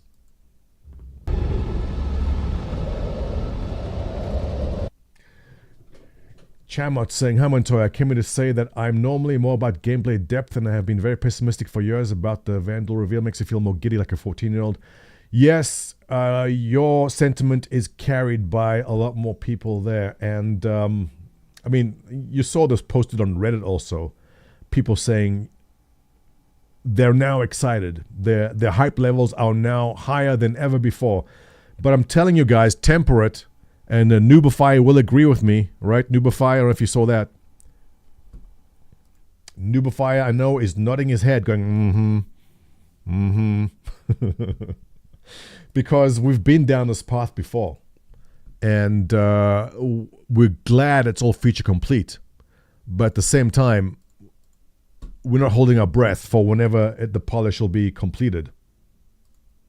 At the heart of this immersive adventure, you'll find cutting-edge cinematic storytelling, thoughtfully crafted to fully immerse you into your story. Yeah, I'm story. excited to see McGlaive also. We fight today! Gary Oldman looks great, by the way. This so is in awesome. 40 years from now, when you're surrounded by everything and everyone you hold dear, and they ask, what did you do in the Battle of I Vegas? answered the call. You Sorry, can held the look them in line. eye and say, I held the line. He answered the call. Men and women of the Second Fleet, I am proud to stand with you today. So the visuals here look great. You can definitely see the difference between what they showed us in 2016, Answer the Call, to this. 2016 looks plasticky. It looks wet. The lighting, the skin textures, the shading, the material, everything has improved here. So when I saw this, I'm like, God damn, like it's been worth the wait, but also it's been frustrating to wait. But visually, they've definitely come through.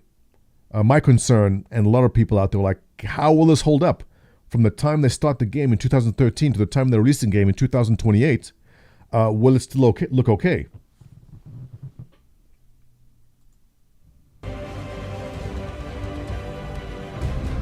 Good luck. Nobody answered the phone in 2016, Noobify. Bishop out.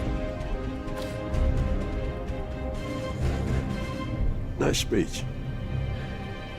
Right now, chat. I want the standard. From the time this game was announced to now, I became a lawyer, got married twice, got divorced 5 times, have 3 kids, and my children are now retired. Someone, guys, in chat, let's have it. Any word from the recon team? Not yet. Let's get into position.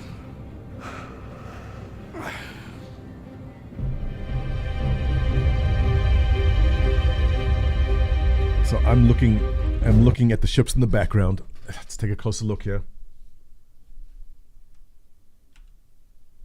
Is there any surprises? Because I'm still adamant they snuck in some kind of ship that they're going to be selling. Just javelins there. Alex, no, I backed the game and already graduated college. Looks pretty. Throughout the polish phase, our team is taking every opportunity to push things to the next level. Tell me you're expecting company. Ladies and gentlemen, we have not only Noobify, but also Griffin in chat. I'm changing my name to High Sodium Montoya right now. Or Let's go biologic. NACL Montoya. I like it. I like it a lot. Griff, I've got some concerns. We're going to get political here for a second. They introduced Soul Citizens as an inclusive, loving, open-minded group, but there were no white people. Why does Soul Citizen discriminate against white people is what I want to know. But it was good. You guys look great. I'm glad everything. I saw a picture of you and Chris Roberts also. Awesome. I'm glad you guys got to meet up and you saw everyone. This is not good. The Cine team is focused on finalizing edit lock on all of our big action as well as all smaller character sequences. I could have pulled this off at the Galactopedia. Yeah, Hang on, ladies and gents. We have a link incoming. What we got? Click to see, not safe for work. God damn it. Do I have to open this in a different browser? Let's see. Okay, it's safe to watch. Bengal variants confirmed in the Squadron 42 teaser. Image from this current trailer, you see that the Bengal on the right has two cannons on top. Okay. This coincides with images leaked about a year or two ago featuring two Bengal variants docked, one without the landing bay and one without weapons.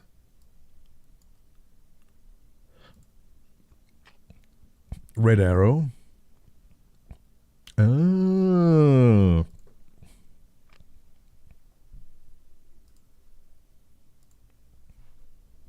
Okay. I thought that could have been a different carrier, like a Pegasus or something, because there is another carrier in this game we have yet to see.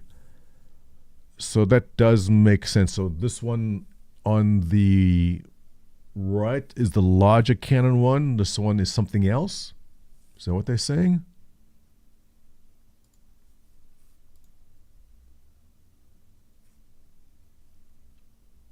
Image 4, Bengal, you can clearly see the differences better. Image 3 leaks from a year ago. Okay. All right. Oh, look, there's tons of things we have not seen. And that's fine. I want surprises. I do want to be surprised. Probably, but I think their solar mass calculations are wrong, though. Left is the Pegasus? This is ridiculous. Unmanned battleship. Okay. We are now able to adjust our shot composition to final cameras Graphics thanks to gone recently backwards? crafted What do you mean, space Ronald? vistas No. and level art being content complete now.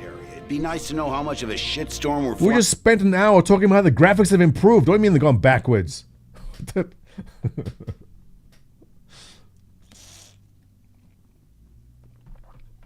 Mad Dog's asking the ship engines I see later, they're like four circular. Yeah, we saw that, Mad Dog. That is unknown. There could be things. There is a sale coming November, December. That might be it. I'm expecting a cap ship because for the money it will raise. But obviously they're not releasing everything we know right now. Bengals are law-confirmed variant post-Messer era after manufacturers were able to contract per Astropub. What does Astropub know besides the entire history of Star Citizen? into. More like a hellstorm, Blue, one you ain't gonna fly out of. Shut up. Now, Yeah, I want to see Retribution wasn't also. trying to kill me in days, let alone a hauler, let alone a Jean. So you can imagine my surprise. Detailed lighting pass. This is looking good. Come on. These graphics are tight. Tight. Huh? Lighting, shadows, lighting, materials. Mark Strong's stubble. It's all good. It's all good. This can be done on hero sequences so we can show our cast and convey their emotions in the best light possible. And we're making sure our cinematics are triggering as fluid as we can craft them so they form a coherent concerto with the rest of the player's narrative experience. Mr. Wakefield, this is Lieutenant Commander Colton. Oh, Commander, hey. It's the guy from Ready Player One. They look, well, not this pose here, but they all look great to me.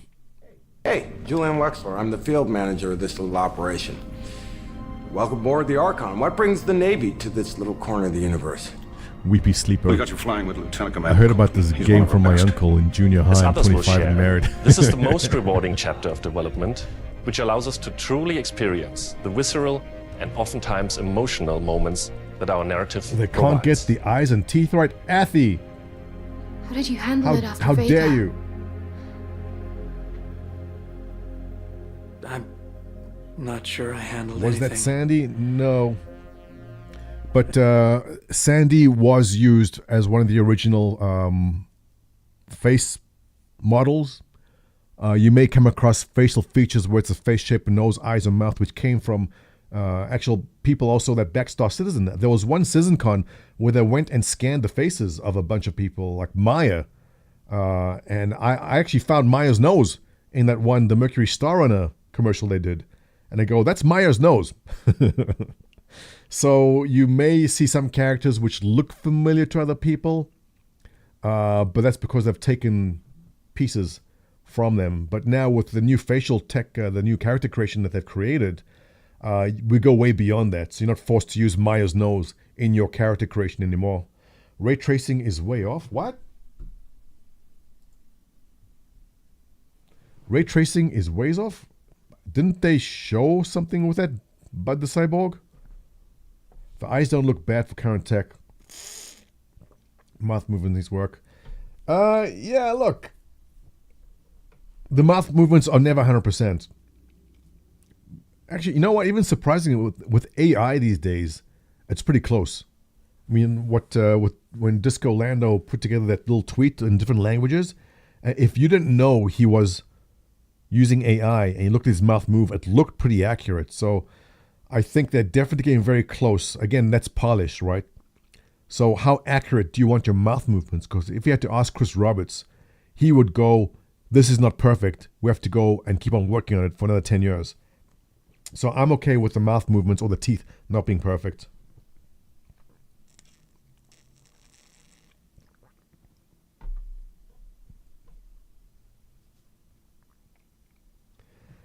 Admiral Kusanagi on Twitch saying cruises in Star Citizen was the 4.5 million girl battle cruise at 17 million.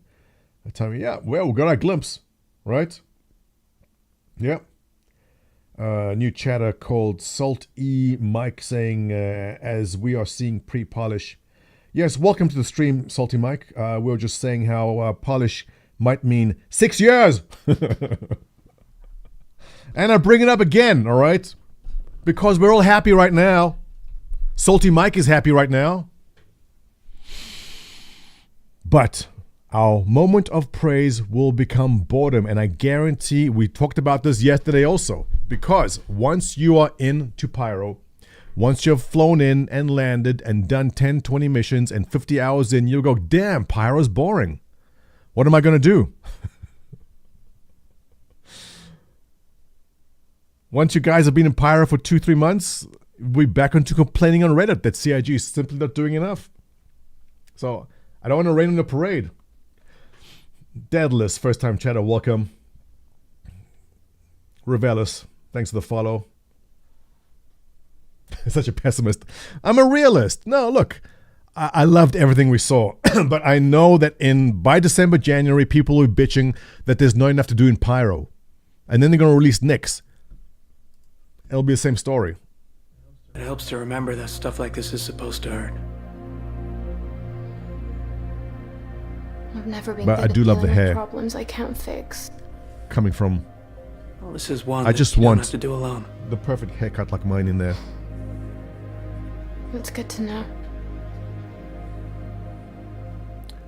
Web 2 exactly right. Teams, polish phase means refining the And social aspects. I see way too many people doing this to themselves. Is they hype themselves up for something, and when that game does come out, they end up being disappointed. So don't get overly excited because Pyro's coming out. It's just an extension to what we have already. That's all it is. And if you're happy with what we have right now, then you will be happy with what comes. Look at, oh damn, do you guys see the shield effects there? Wait. Look at the shield effects. That looks good. There's so many small details I missed watching this yesterday that I'm only catching right now. Thank you, WebTV. By the way, I never paid WebTV to say nice things. Your check's in the mail, by the way.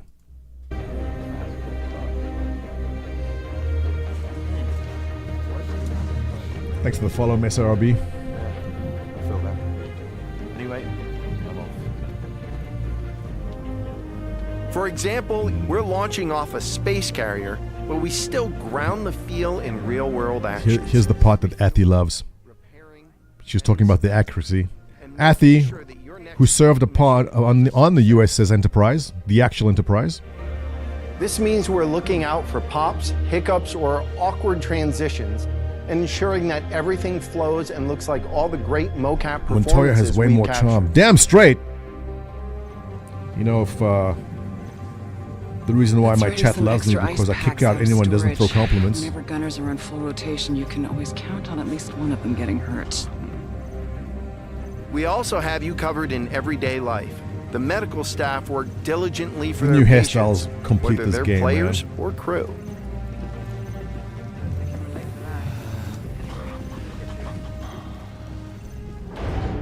We really want you to feel part of an authentic Yeah, here comes the crew. part. This is An the part important Athy of likes. the UEE Here we go. Navy in an enormous universe of people going about their everyday lives.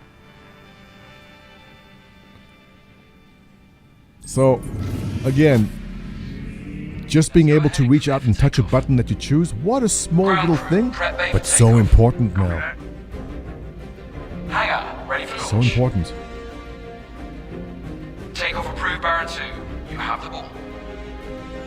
Can I bring Salty Mike on Discord?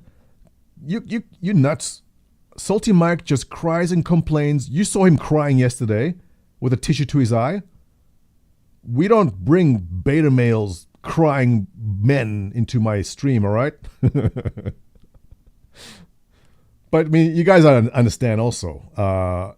And I say to people, a lot of people come to my stream and go, oh, I can't stand Mike, I can't stand Salty Mike. Salty Mike is so invested in this game. His criticism comes out of a place of love, all right?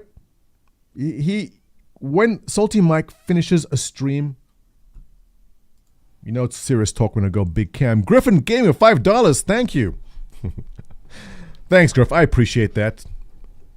I take back what I said about Soul Citizens being non-exclusive.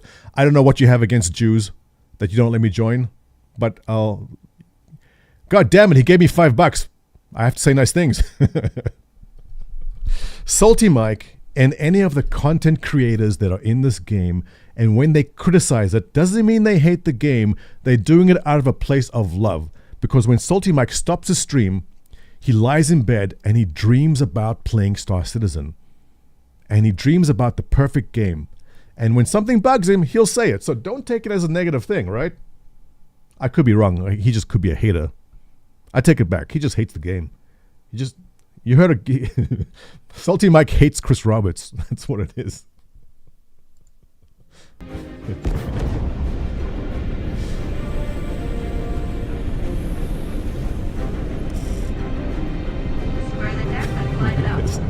I'm watching your ring hold on as cam, you're launched Mike. off the deck of the carrier. So I like this. The HUD shaking as you've powered up. Athy's watching the guy at the bottom left over there giving his signal. And you're good to go. Have a safe flight, Baron 2. So good. That's also beautiful there, whatever that is in the background. We want you to whatever not that only anomaly decide is. how you play the game, but to feel as if All the right. people you interact Athy's got with goosebumps. are in that world Thanks for with the you. follow, Blazev. I would have never thought a shotgun could be so pretty. Okay, this tiny scene here, this is nothing really, but this is actually very important. The devs have put hours and hours and hours into the design of their weapons. Now, right now, you and I, when you play the game, we grab a weapon with a shooter, we don't pay attention. But the fact that they come and show you the weapon and he's showing it to you, and he's showing you the angles and he's explaining it to you, it gives you a sense of importance. Why is this weapon better than others? And it's a small, tiny detail. But in the bigger picture, I love this. I love the fact that they are making, why is this weapon good? Let me tell you why. Damn, this R97. I do like the Gemini is slick as snipers. hell. Like a lot of other weapons in Gemini's arsenal, it has a higher rate of fire than most guns of its type. And you know, there's times I will use a weapon. Let me clear it up for you there. I will use a Gemini sniper sometimes, not because it's the best sniper. I just like the aesthetic of it. And it's a small, tiny detail like that. Like they go, here's a Gemini rifle, and this is the reason why it's good. It sells me, man. It sells me on it. 100%.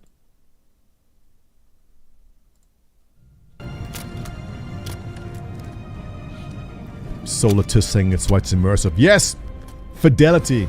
We're working to support a feel of authenticity through world traversals, running, jumping, and climbing, interactions with objects and the environment,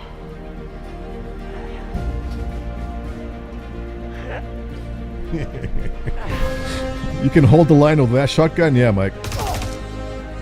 solid weapon gameplay, and this reminds me of there's a test level in PlanetSide 2. Hype train is close. Oh, we went through. Sloan Warrior subscribed with Bezos Bucks. Thank you very much. Dick Thulu followed me. Dick Thulu. Damn. You sat down and you thought about that name for a while, didn't you? I like it. And I still won't pretend to understand exactly what a hype train is, but I know what happens. Adam Warlock with 15, was it shekels? Schmeckles, thank you. Tadaraba, Adam. Yesterday I thought you were doing an anti-Semitic joke by giving the actual shekels. I'm allowed to, right? It's like the Jewish dentist in Seinfeld. But thank you for the 15 schmeckles. I appreciate it. Yeah, so in PlanetSide 2, there's actually a test level which is exactly this. Now, I'm not saying they copied it from that, but it is an important way to test your weapons out. So most likely this is Squadron 42 when you get to test out weapons and choose which ones you like, and perfect way to introduce you to the mechanics of it this way too. I do agree the shekel symbol is sus. Yeah, I've never actually seen a shekel. This is the first stream I have been on where anyone's ever given anything in shekels. I had no idea what that symbol was, but I guess I'm a bad Jew. You should know, right? Reactions, as well as combat realities. Thanks to the follow, I see such as stuff. weapon malfunctions. Oh, and the gun jams. Love it. I love the gun jam, right? When your weapon's dirty and you just don't clean it. I know they've talked about wear and tear in weapons. I cannot think of anything more irritating than in a gunfight with your pistol and it's a jam and then you die. You will never let your pistol get worn out after that happens, right? Yeah. Or in close encounters of the more lethal kind. Ooh, that's gonna hurt in the morning. So I think they talk more about that in a second, but that was actually a topic where there's a lot to discuss, which is the progression of you as a character in the game. I'm assuming Squadron 42 progression carries over into the PU, it should. So if you are into stealth, R. John with 50 of whatever currency that is. What is CZK? Thank you very much. I appreciate your 50 currencies. Thank you very much. This was important. All right. Character progression.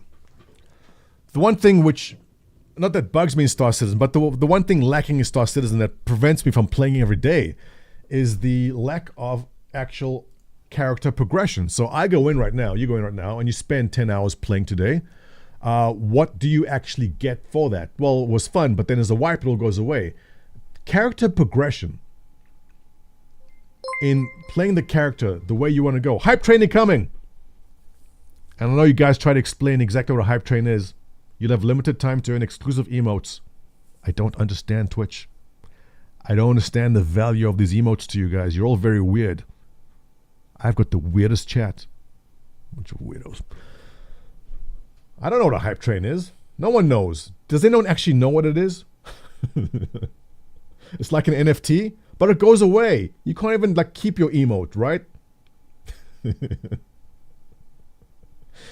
Yeah, I'll ask my kids to explain it to me. Children, can you tell Dad what a hype train is? I need my pills. Speaking of, I didn't take any of my vitamins today. Thanks for reminding me. All right, so just closing off the character progression. Sorely needed. Massive feature I really, really want as soon as possible. And they're showing you how basically you stealthed up to a guy and you couldn't get him with a knife stab, but as you practice stealth, you become better at it. And I love stealth in gaming. Anytime there's a stealth option in a game, Skyrim Stealth Archer, 100%. Starfield, Stealth Sniper, definitely. So whatever they're doing stealth in Star Citizen, I'm going there. As we continue to focus on the... Wait a minute, it's Montoya into the streaming thing. No, so Karim, this morning I wanted to make a video talking about the Squadron 42. And my idea was I'm just going to stream and talk about it and then take that and put it on YouTube. But now it's just become a whole thing. So this was an accidental stream. I'm sorry, guys, to put you through this. Quality experience. We've been working closely with our art teams. Jess, thanks and for the follow. It's been exciting to see their Hype train environments level come 1 to achieved, life whatever that alongside means. us. Doc, thanks for the gifted sub. While animation and design Mad have been Doc, thanks populating for the the Bezos locations, bucks. polish phase for my teams means making huge advancements in the quality of our characters and environments. We've established our standard with recognizable characters like Mark Hamill, Gillian Anderson, advancements in the quality of our I always look at the dev screens in case you can see something, but they're smart, they blurt it out. Do you guys remember, you might not know this, all right, here's a horrible story. Story time, children. Let me sit down. Let me tell you about the before times. In 2015, there was an episode of Inside Star Citizen with Disco Lando, and in the background behind him was a screen much like this, and there was a partial URL, all right? And that URL was a cloud, an Amazon cloud link to, I think it was 70 gigabytes worth of data. Now this is horrific. Well, it's not funny, but the link behind him, Dissident Agnostic, 5 pounds. Thank you very much, sir. Are you excited to get new scopes in 5 years' time? Listen, man, your negativity is not welcome here. We only say positive things. I know Mike came in and brings his negative crap into my stream, but we will not stand for that. We only say nice things about the game here. But yeah, we just covered that, Dissident. We're saying polish for Squadron 42 is going to be until 2028. The polish phase is going to be at least 5 years. Hang in there. So the story here, and I'm sure they're very careful about this now, is that Disco Lando inadvertently leaked about 70 gigs or 100 gigs of an internal build of Star Citizen. Now, the last couple of numbers on the end of the URL were hidden, but some enterprising individuals from, I think, the Refunds Reddit managed to brute force the URL, and that got out into the wild. There's like 70 gigs or 80 or 100 gigs of actual 2015 era CIG art assets, ships, and everything out there. It was really bad. We were concerned that Disco Lando was going to lose his job, but it was good. Worked out okay.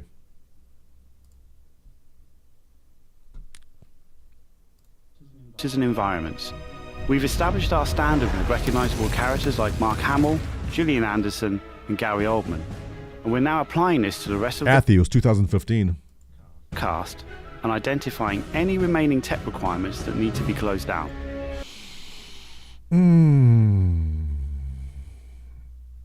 There's the new PARP face for Gary Oldman, but the environment looks good. Mark Strong in the background. I can't wait to get in there. I've randomly paused through scenes. I'm just looking at the lighting, the shadows. I have no complaints at all about any of this. It's really stood up well, if not only improved. The story of Squadron 42 takes you through a variety of diverse locations of varying scales and styles. We shared glimpses of several environments before, and there's still plenty out there. Here we go. So when this popped up, it was like, what the hell's that? That is a planetary shield. What? Well, I'm assuming. Is it? First time chatter KV3D. Welcome to the chat. Good to have you join us. Kowalski, thanks for the follow. Jess Bolognese, thanks for the follow. Hype Train Level 2. I don't know. Does it get you more emojis? Bunch of weirdos. You happy with that? You want more emojis? Here you go. Salty Mike saying it's a terraformer? Really? Was it confirmed? That's a lot of terraformers, but these look nothing like the terraformers we have right now. Is it? Look, I'm going to completely ignore what my chat is saying. I don't think you guys know what you're talking about. This is clearly a planetary shield. All right? They're talking about terraforming and they showed it. I could be wrong. You're all wrong. Is this what he's saying? Yeah, we've shared a glimpse of several environments before we still play. All right. I'm going to tell you why all of you are wrong and I'm right. You to discover. We have terraformers in the game right now. They don't look like this. Bomer Fett, what's up? Good to see you, Bomer. Actually, this is the new ship that we're getting. So what, the current terraformers we have are old assets? It's possible. But a terraformer is big. Look, the terraformers we have in Arena Commander are these giant machines, right? This is a planetary shield. Mark my words. It's difficult when you're the smartest person in the room like me, because stupid people keep on giving you their opinions and you think, well, everyone's saying one thing. Base Star. This is a planetary shield, people. You don't surround a planet with terraformers. And we know what the terraformers look like, and they shoot down laser beams. Right? I stand by it. This is a planetary shield. Old man says terraformer. Have there been planetary shields confirmed in the game? Asks Sloan. No, but they did mention that there's going to be safe planets for your base with planetary shields, and your base is invulnerable. This is a planetary shield. Fight me. It's Elon Musk's Starlink. Yes, exactly. This is your Wi-Fi. One of the main challenges the art team has had to face during the development of Squadron 42 is ensuring the visuals are complementary to the narrative of the script. The mood and feeling of a space is just as important to us as it is making sure we hit the visual quality that CIG has become known for. Anthony, you're not helping. It's supposed to be like August, sorry. Oh, August, what's Graves, up? you got a locked door. Can you give us access? I'm an old man, my memory's going. Damn you, August. Steve, I would have to add you to our system to... Good morning. How are things in Australia this morning? And, there's a lot involved in that. It won't happen quickly. Okay, we'll figure something out. Everything you see during the campaign has been heavily inspired by the classics. What is that? What is it? Can you guys see it? This is the kind of shit that excites me. I want a sense of adventure, of wonder. I want to wander through Squadron 42, discovering new things. And I like that we don't know what it is, but I'm hoping there's something cool in there, like some cool weapon, right? There's got to be something at the end of a good dungeon run, a dungeon dive. Those are alien boxes. Yes, thank you. Where are my bifocals? I don't have bifocals. I've got reading glasses, but this is like for... The reason I don't wear them is because it makes me look way too intelligent. And I know enough people get intimidated by my dashing good looks and intelligence as it is. So this is just... Actually, you know what? Damn, that's pretty... God damn, I can see the pixels on my screen now. Huh. Maybe I should wear them. Thanks, Athy. 70s and 80s sci-fi, but with a modern twist. We want everything you see to feel like it has... That looks amazing. I don't know what this level is and what's supposed to be. An engine room in something? The soul. It's... Is that a terraformer? If you told me that's terraforming, I'd believe you. Own personality and tells of a history long before you arrived.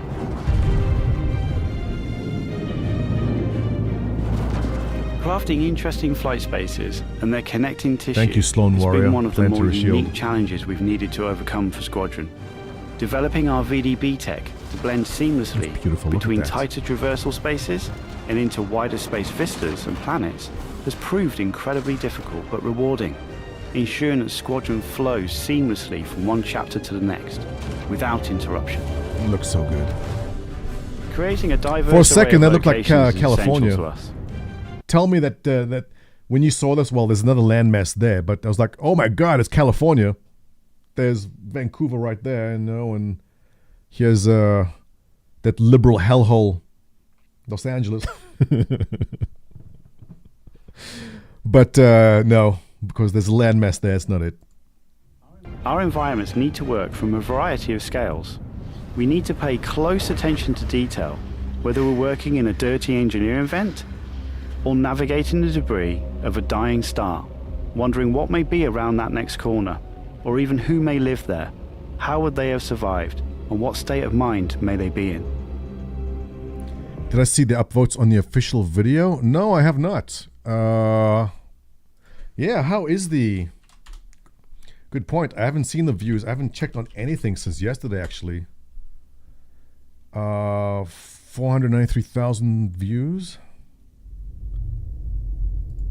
I mean, that's not... I mean, it's a lot of views. But not crazy amount of views for a Star Citizen video of this type, to be honest. I bet you some others... There's probably other sites like IGN or whatever that play the same thing exactly, who get millions of views instead. But it doesn't matter. I mean, CIG, I don't think they care too much views about their own channel. Enough people carry the exact same thing and publish on Kotaku will publish it, IGN will publish it, everyone else will publish it too, and they get millions of views. So I don't really look at the views on their videos too much. I mean, Morphologist gets more views than this in his videos at a fraction of the subs. Actually, no. You know what? That's not even... I'm reminded, this is a very niche topic, guys. Like everyone here, the space sim niche is small. The Star Citizen niche of space sims is smaller. We have a very, very niche topic here that we love to theorize and spend our time in. And there aren't many people in this. I mean, it looks like there's a lot of people, but relatively speaking, compared to other games... 500,000 subscribers on a channel is not that much. But I mean, it's good. The most popular video on Star Citizen YouTube channel is 2.3 million views. Yeah. So look, 2.3 million is a lot of views. But compared to like what other YouTube channels pull in these days, 10, 20, what does Mr. Beast get per video? Like 50 million views per video? It's a very niche topic we have here. But you know what? It's a good one. I love it. I love it. Oh, this is the interior of the Idris, right? Very different from what we saw in the previous years. Beautiful. I cannot wait. This is the Idris, right? Who cares about Mr. Beast? Hey, Mr. Beast like lived about half an hour away from me in North Carolina. You show him some respect. In fact, one of Mr. Beast's earliest videos, what was it? On the topic of Mr. Beast. One of Mr. Beast's first videos, if not his first video ever, was he went and he gave $10,000 to a homeless guy. And when I saw that, I'm like, I know that homeless, I see where that is. There was for those of you who live in Raleigh, Crabtree Mall. When you get off the highway, you turn to Crabtree Mall. That off-ramp, that was the off-ramp where Mr. Beast gave that homeless guy $10,000. And Mr. Beast took off from there. The crazy gamble, I know we're off topic, but this is a fascinating story. The gamble Mr. Beast took was he made $10,000 from some stupid video of him counting to 1 million or something. And he took all the money. And his gamble was that if he gave away this money, his video would then get views. Because if that video flopped, then there would have been no Mr. Beast. But the video of him giving 10 grand to the homeless guy took off and became viral. And he got another 10 grand or 20 grand from that video. And it took off from there. So it was a big risk he took for doing that, but it paid off. Interesting story. The more you know.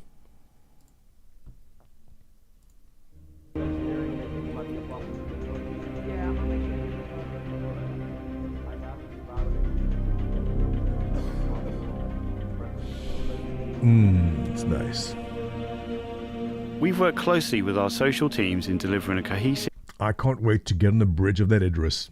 Look how good that is, the visibility around. I just hope we can still solo it. That's the other thing. All of you with big ships and dreams of soloing your ships. Level Cap has been pushing Star Citizen. Yeah, it's nice to see Level Cap come in. Level Cap was big in PlanetSide 2 when I played years ago. And I like seeing that he jumped over to Star Citizen. I'm happy to see that. Good content creator. 600 million is pocket money compared to microtransactions in other games, says Retro. Yeah, Retro, that's been a topic of discussion. Another thing, keep in mind, it's not, and I always tell this to people, who go, oh my God, it's 600 million raised. It's not 600 million. First time chat, Chosen, welcome. It's not 600 million they have in their bank, all right? And I always point to, what the hell is that stupid mobile game, Clash of Titan, Clash of something? These stupid mobile games make billions per quarter. They make billions in Q1, Q2, Q3. They make billions. So for Genshin Impact makes 600 million. Yes, thank you, bud. Exactly. So in the realm of gaming, all right, revenue earned from your game for these big mobile games is what's this Star Citizen makes is nothing. But more so, the confusion is this, all right? Is Star Citizen a game in alpha, or is Star Citizen a live service game? And the thing is, because the business model here is different and unique and is not done anywhere else, it's difficult to grasp it if you don't actually take the time to understand it. Not that it's impossible to understand, but Star Citizen is essentially live, all right, because we're playing it, and it's not a closed alpha where you give money and then maybe in 5 years you will play it. We're playing the game right now. It's technically live. And they're selling you a ship that you can buy and fly right now. Not the Zeus, because that's soon. But it's a hybrid business model. One that will be studied in business school, or if not already studied right now, in the future. Because what Star Citizen discovered is the secret sauce. Rock Hog subscribed with Bezos Bucks. Thank you very much. Much appreciated. And followed. Rocking it. Thank you very much. I am Cnis followed me. Welcome. Welcome to the stream. So, the buying ships is never going away. Yeah, it is never going away. This is actually a big topic. It's a scam. Huge scam. Candy Crush Saga made 592 million in 2023. I'm surprised it's not more. I would have thought there would have been more than that.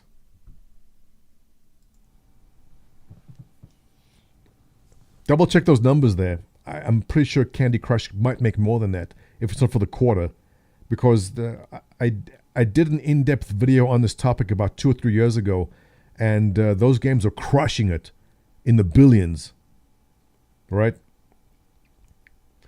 Do you think we might get PlanetSide 3 running on Star Engine? So Zarek, no, not PlanetSide 3, but I definitely see Star Engine running a Star Wars game very nicely. But I mean, there's lots of competition for gaming engine these days. But PlanetSide 3, if and when that does come out, will be spectacular. PlanetSide 2, for you guys don't know, one of the early games which fielded 1,000 people, right? What's the player count on PlanetSide 2? It is 1,000 in the field, I think. But one of the games pulled it off pretty well. I love to see Dust in Star Citizen. Yeah. 1,000 per faction. All right. 3,000. All right. So 3 factions fighting. 1,000 per. Not many games can do that. In fact, I think they're the only game which does that. Clash of Clans. That's it. Clash of Clans did 10 billion. I don't understand it. I don't play mobile games. I don't understand how they do that kind of money. CIG gonna make 2 huge games. Scam. And look, guys, when you run into people online going, it's a scam, go, okay, like, you know, you're not going to change anyone's mind. So don't bother with it. I mean, if you think it's a scam, fine, go along, play something else. But the haters in Star Citizen are unique in the sense that they don't simply go, oh, it's a scam, and then move on. They go, it's a scam, and then next day they come in and keep on crying it's a scam, and they've been crying for 10 years about being a scam. And when Squadron 42 does release in 10 years from now, they'll say it's a scam too. Asian markets love mobile games. Yeah. I don't pretend to understand mobile games. I've never played them. I don't see the appeal.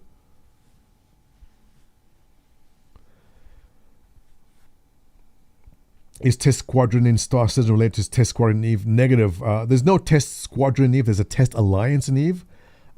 We came from the Test Platoon in PlanetSide 2. Now, the Test Platoon guys, the Test Outfit guys in PlanetSide came from EVE, and I was playing PlanetSide 2, and then when Star Citizen was announced, I said, hey guys, in Test Outfit here in PlanetSide, let's go make a Test Squadron. And so I guess we're cousins in that sense. We didn't come from EVE. The most PS2 got to hold was 2,000 players. Oh, okay. So technically built for 3,000. All right. Yeah, I don't recall seeing 3,000 people on field at one time. Admiral Kusanagi saying price tag for Squadron 42 at $70 is underpriced. Current PC. Yeah, actually, you know what, Admiral Kusanagi, you're not wrong. Wasn't Cyberpunk going for $80 now? It seems that $80 is pretty much the going rate.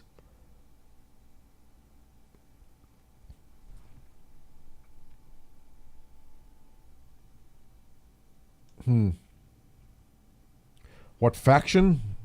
I played the red ones with the mosquito. I was a mosquito pilot in PlanetSide. Best ship. Mobile games make a lot because literally anyone with a phone can download the app and justify.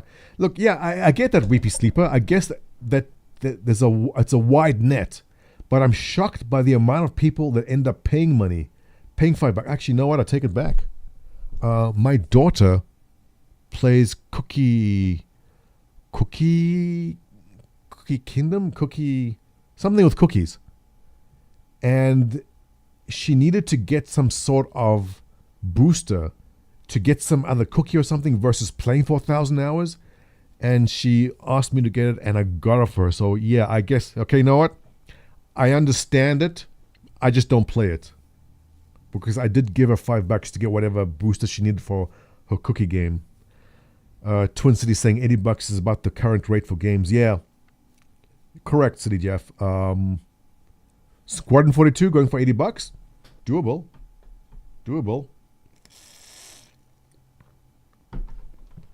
Scary and Cookie. No, Cookie.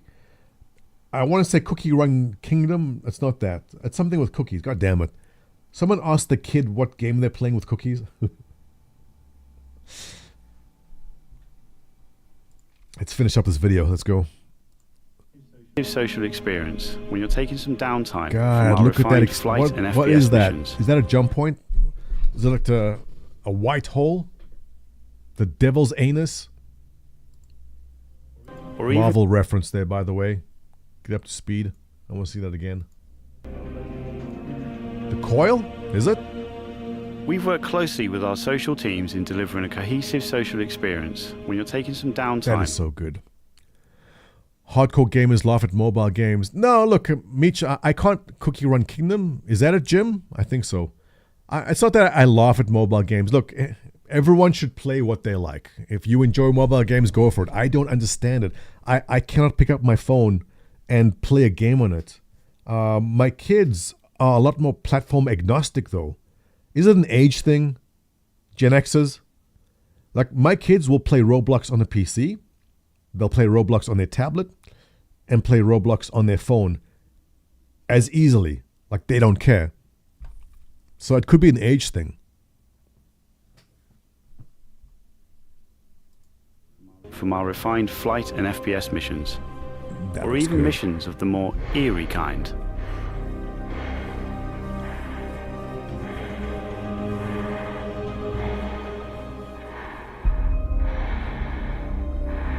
It is an age thing. Shut up.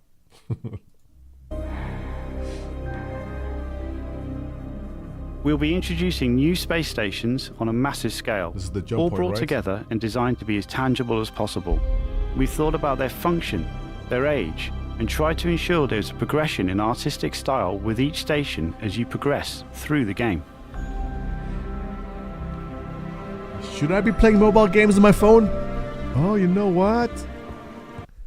Here's an idea for CIG. For sure, your home base, there's going to be resource management, right? Allow us to log into our phone, right? A companion app on your phone that allows you to see the status of your shields, storage components. God damn, this is going to be a full-time job. Your base, your manufacturing base is situated on some far moon. Oh, we're onto something, guys. I got the smartest chat ever. You guys are geniuses. I knew there's a reason I like hanging out with you. You build your base on some far-out asteroid, all right? And it gets attacked at 3 in the morning. Your phone needs to beep and tell you that your base is under attack and you have to log in. 2-star citizen, because your phone's going to wake you up. Moby citizen, yes. And you have to go reinforce your shields to protect your base from someone coming in and attacking it, all tied into your phone or your iPhone watch, your iWatch, right? And it's going to beep and wake you up. Oh my God, it's becoming like Eve. I see the old Eve Online players, you got your eyes twitching right about now, right? You're getting a call, you have to man up and come to your base and defend the station at 3 o'clock in the morning. That's where it's going. Yeah, Sons of Sons, exactly. Never mind real life. Your home base in Star Citizen under attack. Get up. Time to log in. Oh my God, what have we done?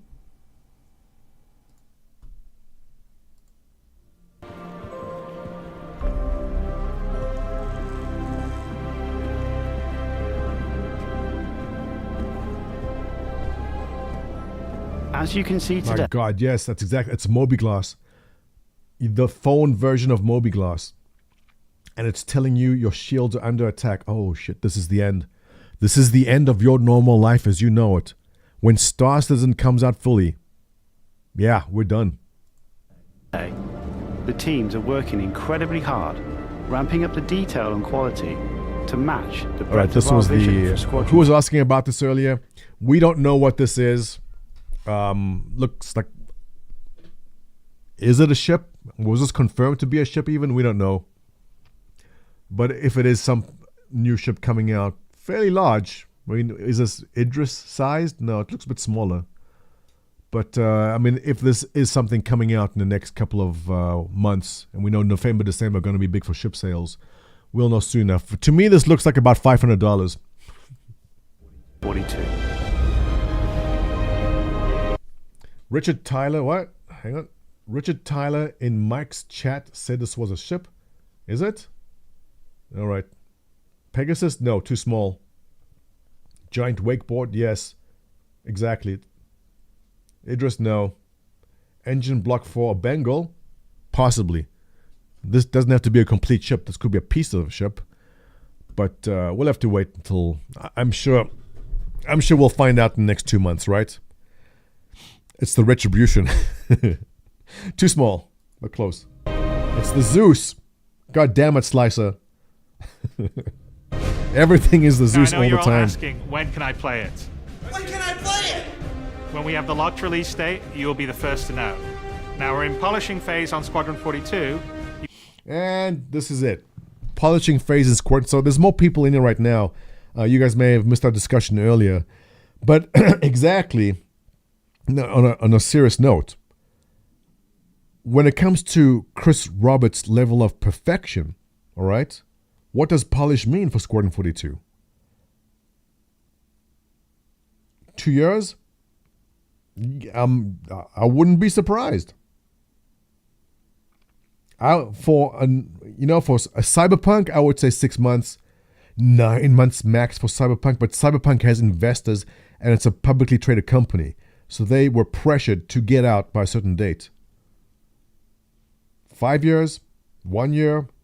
So Next, Citizencon. Okay, Zarek, I would like to say yes, right? I think that if they're doing a Citizencon in Manchester, which I do believe they will do, because the new big offices, they've need to attract talent and attention, and nothing gets more attention and free advertising than a Citizencon event. Tons of publishers, publications, news, all follow this stuff, and they love to write articles about it. So if you're a dev and you're thinking of changing jobs and you see this, seeing a Citizencon in Manchester where they want people to go is a good way to hire talent, but at the same time, they also want to release something. So I don't want to say a Squadron 42 release, but I want to say a date. So 2 years seems to be a realistic approach for polish, right? We won't be seeing it this decade. I laugh, but it's a sad laugh. No, we'll see it this decade. Didn't they hire a bunch more devs? Yeah, Major, they are always hiring. There's a constant in and out. I don't say it's a revolving door, but there's a constant in and out of devs at CIG. One reason being is the pay scale. Look, CIG, with all the money they do make, you know, they don't pay as high as what a Ubisoft will pay, which is, I mean, one of the reasons Paul Jones moved on. I guarantee what Ubisoft is paying him is way above what CIG was paying.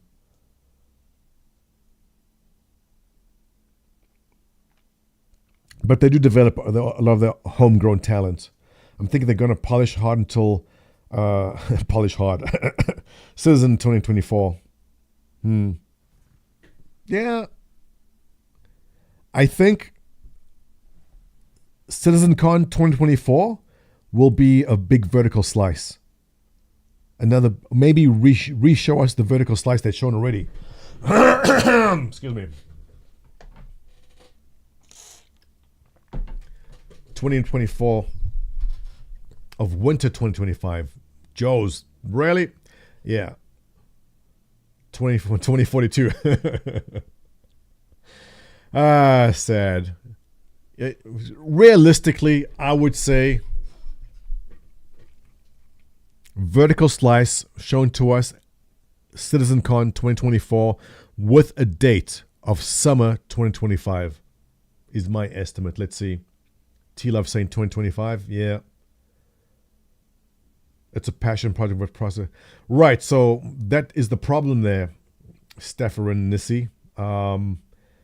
The profit incentive would be push us out the door. Cyberpunk, we're pushed. Jack Raven for 5, thank you very much. Saying 24 is 42 backwards. Yeah. If there was a hard deadline given by investors saying we want to see a return on our investment, it would be next year for sure. But because all they're going to do is just, sell you another ship and keep on funding, there's no rush. But again, look at Cyberpunk and how everyone bitched and cried how Cyberpunk, when they released, was the worst thing that happened in the history of gaming. And now, after, Phantom Liberty and the DLC came out, everyone's applauding, going, look what they've done. They saved the game. They saved it because they had the extra time to polish. We know what the saying is, right? A bad game pushed out is, what is the exact quote? A bad game is forever bad? A delayed game is good. What was the quote? Someone pull that quote up for me. I forget what it was. But essentially, if it is delayed to 2025, and we will cry, and let's say 2026, and we'll say this is unprofessional, they're going the wrong direction for sure. Then when they do release it, exactly what you saw now in Cyberpunk, where everyone's applauding and saying, I'm so glad Cyberpunk took the time and polished the game, right? You like these live streams? Give me money. Give me $5, Jack Raven. Which you did. Thank you very much. No, so, Jake, I turned on the camera this morning because I wanted to talk about the Squadron 42 and give an analysis, but it turned into a stream. But typically in my mornings, I make a video, and then I guess what I can do is I can make a stream and then edit that down into a video, as other people do. I know that's what Mike does. We'll figure it out. But anyway, going on lunch. I have no lunch ready, so I'm going to have to go and make lunch, unfortunately. But I guess tomorrow I'll have a ready-to-go lunch and I can eat and do my mukbang stream with you and just eat into the mic. But let's close up this video. You will start to see a lot more things coming to Star Citizen, as well as overall progress on the persistent universe. The polish phase can take some time. We have come... You heard it there. Polish can take some time. And is he giving us a clue? Let's see. How many stairs are there? 1, 2, 3, 4, 5, 6, 7, 8, 9, 10, 11. There's 11 stairs behind him, which means the polish will take 11 months from this video. Mark my words. This far, and we want to make sure Squadron 42 delivers on the promise of... Now, guys, we figured out the code. Count with me here. 1, 2, 3, 4, 5, 6, 7, 8, 9, 10, 11. Do you count the top as 12? Let's count the top as 12. 12 months from this video is Squadron 42 hard date given. This is polish.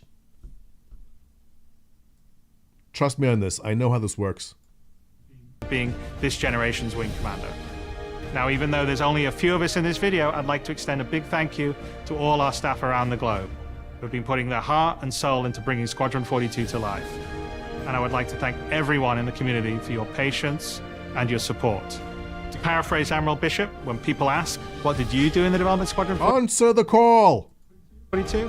You can look them in the eye and say, I held the Oh, line. goddamn. I was wrong. I'm proud to stand with you. Thank you for making this game with us. Wait, this is a good, that's a good still of his face. Hang on. You really think the game's coming out next year? Yeah. But that was good. Chris is looking good. Good to see him in good health. He's aging gracefully, more gracefully than me. I'm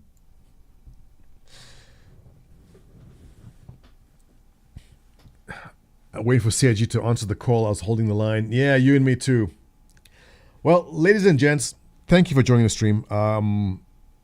I don't have food ready for me, so I'm going to have to go and make myself some lunch. But if you want, let's do this tomorrow. I guess I'll turn the cameras on around 10 p.m. We'll go over some other footage from the Citizencon. I've got to watch the whole server meshing thing again because my brain was not able to grasp exactly what he was saying.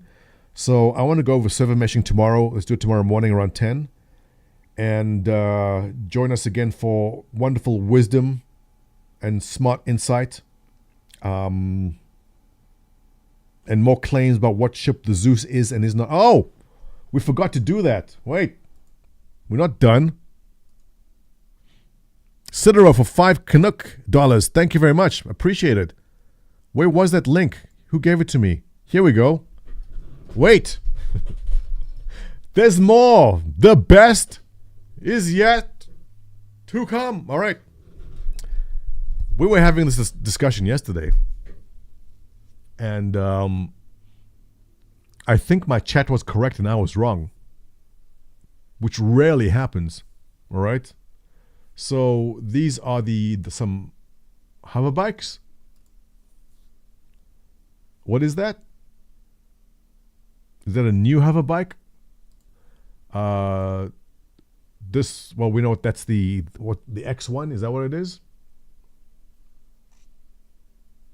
Yeah, X1. Then this is the rover that is supposed to come with the Exploration 600i, I think.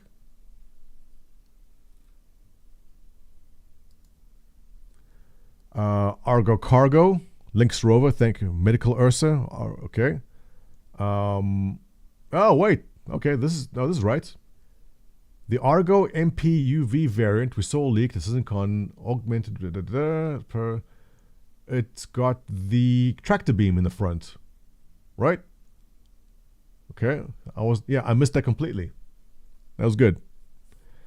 Okay, so this is where the confusion and anger was yesterday. I was saying this is the Zeus, but apparently this is the Spirit.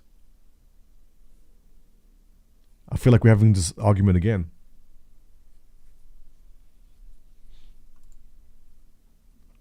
I was telling chat this is the Zeus, and I was shouting at them. Some people were crying. Grown men. Tears coming down their face. But I take it back.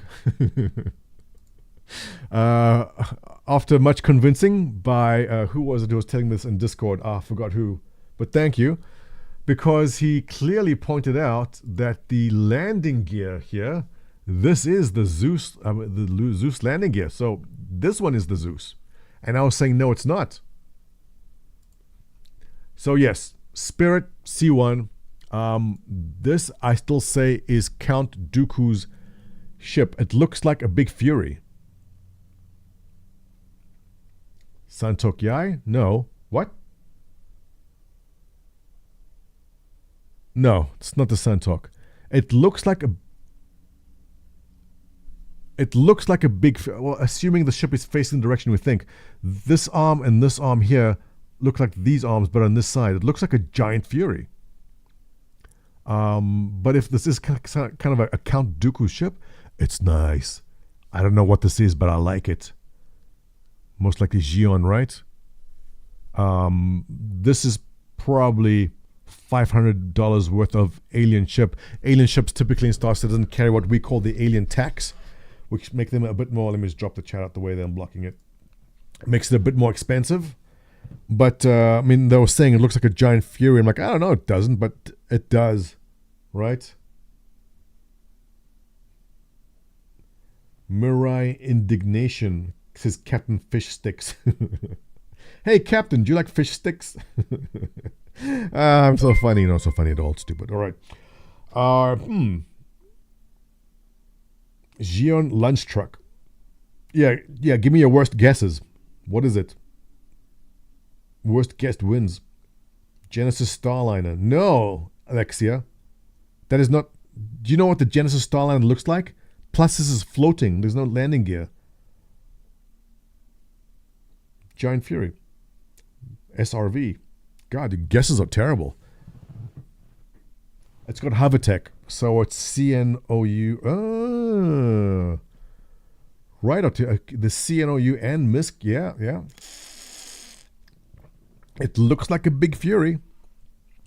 I think they like the design of the Fury so much with his arms on the side. So it's like a giant TIE fighter. Whatever this is, I must have it. I love the alien designs. I'm a big sucker for the alien designs in this game. Zeus Fury. No. So this is the Legionnaire, which we all know. I love the aesthetic of it. Very kind of Halo looking ship. Unfortunately, it is very role specific. This is a boarding ship, and it's, I guess, also a dropship in a sense. So boarding and dropship. But I'm always hopeful they do take popular designs and make variants out of them, because I do love the design look of that. And this is the Zeus. To all of you guys in chat that I shouted at, insulting your intelligence, telling you you're stupid, I take it back. You are right, I was wrong. That was Kylo Ren's TIE Interceptor. Vitamins? I hope so. If it is that, that's cool. I've got the Spirit wrong? No! You're wrong. Okay, what was that then? Zeus for 135? Yeah. Which reminds me, I do want to go and actually CCU into the Zeus today with one of my other ships. What is this then? Artesius? Oh, Wise of Profile Ships Seer? Spirit. That's an Anvil ship. It's a 300 ice ship like the RSI. This is a landed Spirit. Does the wings pop up on the sides? I don't know. Look, we'll know soon enough.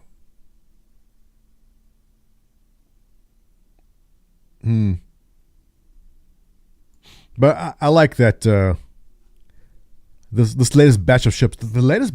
All the latest ships are awesome. Who's this? As you saw, we talked about the Zeus, and you can notice some of the components, information, large ships in date. Part of this to do with how ships interact with the resource network gameplay. It's having more detailed vision of ship balancing. Yeah. In regards to the cargo, they're talking about the cargo. In regards to cargo comparison of CO1 against the Clipper, you're correct. At full cargo capacity, the Clipper does indeed hold more, but to allow this, RSI has accepted that this will block access to your ship components. Meaning, if something goes wrong, your ship will have a hard time of doing repairs. For some people, that risk is acceptable. Oh, this is their balance. Because we're saying, how come the ship carries so much cargo, but filling up your cargo hold will block the component access? Excuse me. I know, hiccups. Filling up your cargo hold will block access to components, and that's the trade-off they want you to have. I'll take it. That's a good trade-off. This is the Retaliator. There's different variants coming through of that. And the Polaris, right?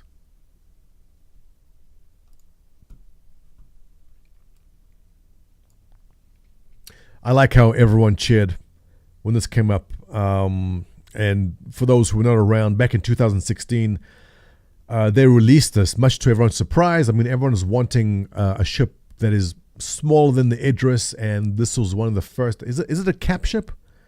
Is the Polaris technically cap ship? I forget. Corvette sized. Cap? Corvette. Yeah. So everyone was just hungry for a ship that is not Constellation, but not Idris. Can you make something for us in the middle? And they said, thank you everyone for coming to answer the call. We're not answering. There's no phone in here at the moment, but please have a Polaris. And that's what they gave people. And people have been holding on to it since then. And we all saw that those torpedoes just destroyed that Idris in the video, which is awesome. So lots of people cheering and excited to see that. It is a very, very pretty looking ship. I'm excited to see it come in the game. And I hope you guys get it sooner than later. What's this? Oh, this was it, the Polaris. Yeah.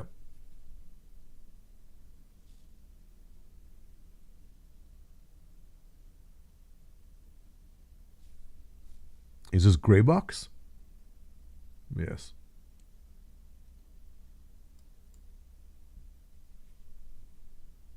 It's big.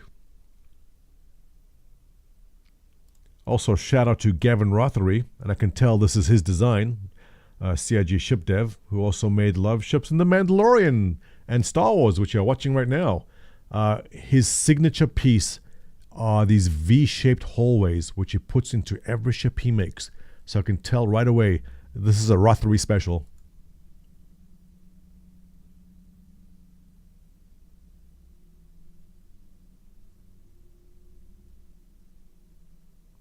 Big hangar.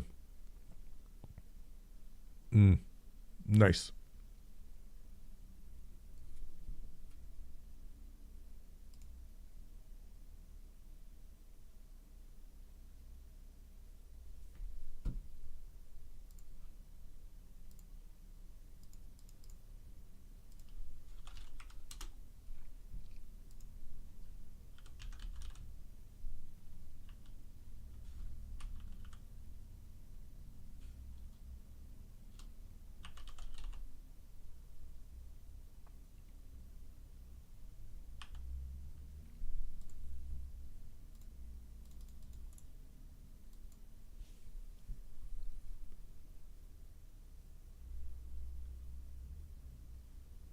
And torpedoes away. This was awesome. And you can hear every Idris owner clenching their butts about this point. All it took was, what, 4 or 5 torpedoes? Goodbye, Idris. Don't worry, guys. There's going to be what they called, what's like the phalanx cannon? What's the phalanx cannon called in Star Citizen? You're supposed to have weapons to defend against that kind of thing. But awesome. Can't wait to see that. And was this Gavrov? Is that? Yeah. Here's the guy. By the way, he made that movie. But, oh, he liked my... okay, so Gavin Rothery liked my post asking what this is. Does this mean he worked in it? I think that's confirmed. Where are some of his pictures? I mean, some of the ships that he made. Because he's done some ships you may recognize, like this. So this is all Gavin Rothery work. Galaxy. Cutter. Odyssey. Mole. Hannibal. Audrey Hepburn. I don't think he was involved in making that. Perseus. This is all his work. I'm guessing Hammerhead. And the... goddamn. I own this ship. I forgot the name. Slipped my mind. But this is all him. All of it. And obviously the Star Wars ships he works on too. Exciting stuff. Well, guys, let's wrap this up. Thank you. Talon. Yes, thank you. I knew that. I was just testing you guys. I knew it's the Talon. Psh, of course I knew that. I'm just giving you guys the opportunity to answer. All right, ladies and gents. With that, I will leave you. Thank you very much for joining me. I appreciate it. To everyone who just subscribed. Atalina subscribed 9 minutes ago with Bezos Bucks. Thank you very much. I appreciate it. Guest Cooper followed. Hello, welcome. Lee Drex Lee followed. Thank you. Welcome. Agent Landon followed me. Thank you. Welcome. And on the YouTube side, I don't even know how to read the what came through there. Sidero for 5. Thank you. Jack Raven for 5. Thank you very much. And my shekels I will put to good use buying some chocolate spread now. Thank you very much, guys. Tomorrow, you guys want to do it tomorrow morning again? We'll go over the server meshing maybe. Yeah. All right. Much appreciated. See you 10 a.m. tomorrow with coffee. We'll go over server meshing and cover some other aspects of things we may have missed. I'm supposed to raid. I'm supposed to toss all viewers onto another. This is like the law of Twitch, right? So if I just shut down without raiding another channel, I start getting messages like, hey, but you didn't raid someone. I go, God damn, what's that? She's exploring Vegas. Can I show that? Yes. I'm going to go raid Strawberry Tabby. She's a very talented streamer. I love her content. And then we're going to visit Asian Bunny X. Let's raid her.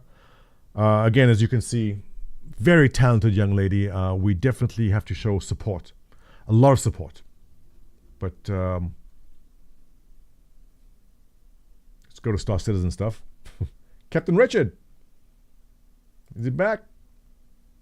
I gotta be. Is he streaming? You know what? Let's toss you off to Captain Richard. I don't think he's in the stream just yet. But we will. But wait, hang on. If I raid Captain Richard and he's not around to see it, did I raid him? Does he even receive any kind of notification that I did? I don't think so.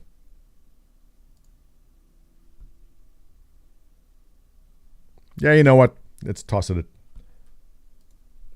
/raid Captain, don't spell it wrong, Richard. Enter? I think I did it. All right, guys, thanks for joining me. You're going over to Captain Richard. Say hello to him, and I will catch you tomorrow morning. You'll be there in 3, 2, 1. Off you go.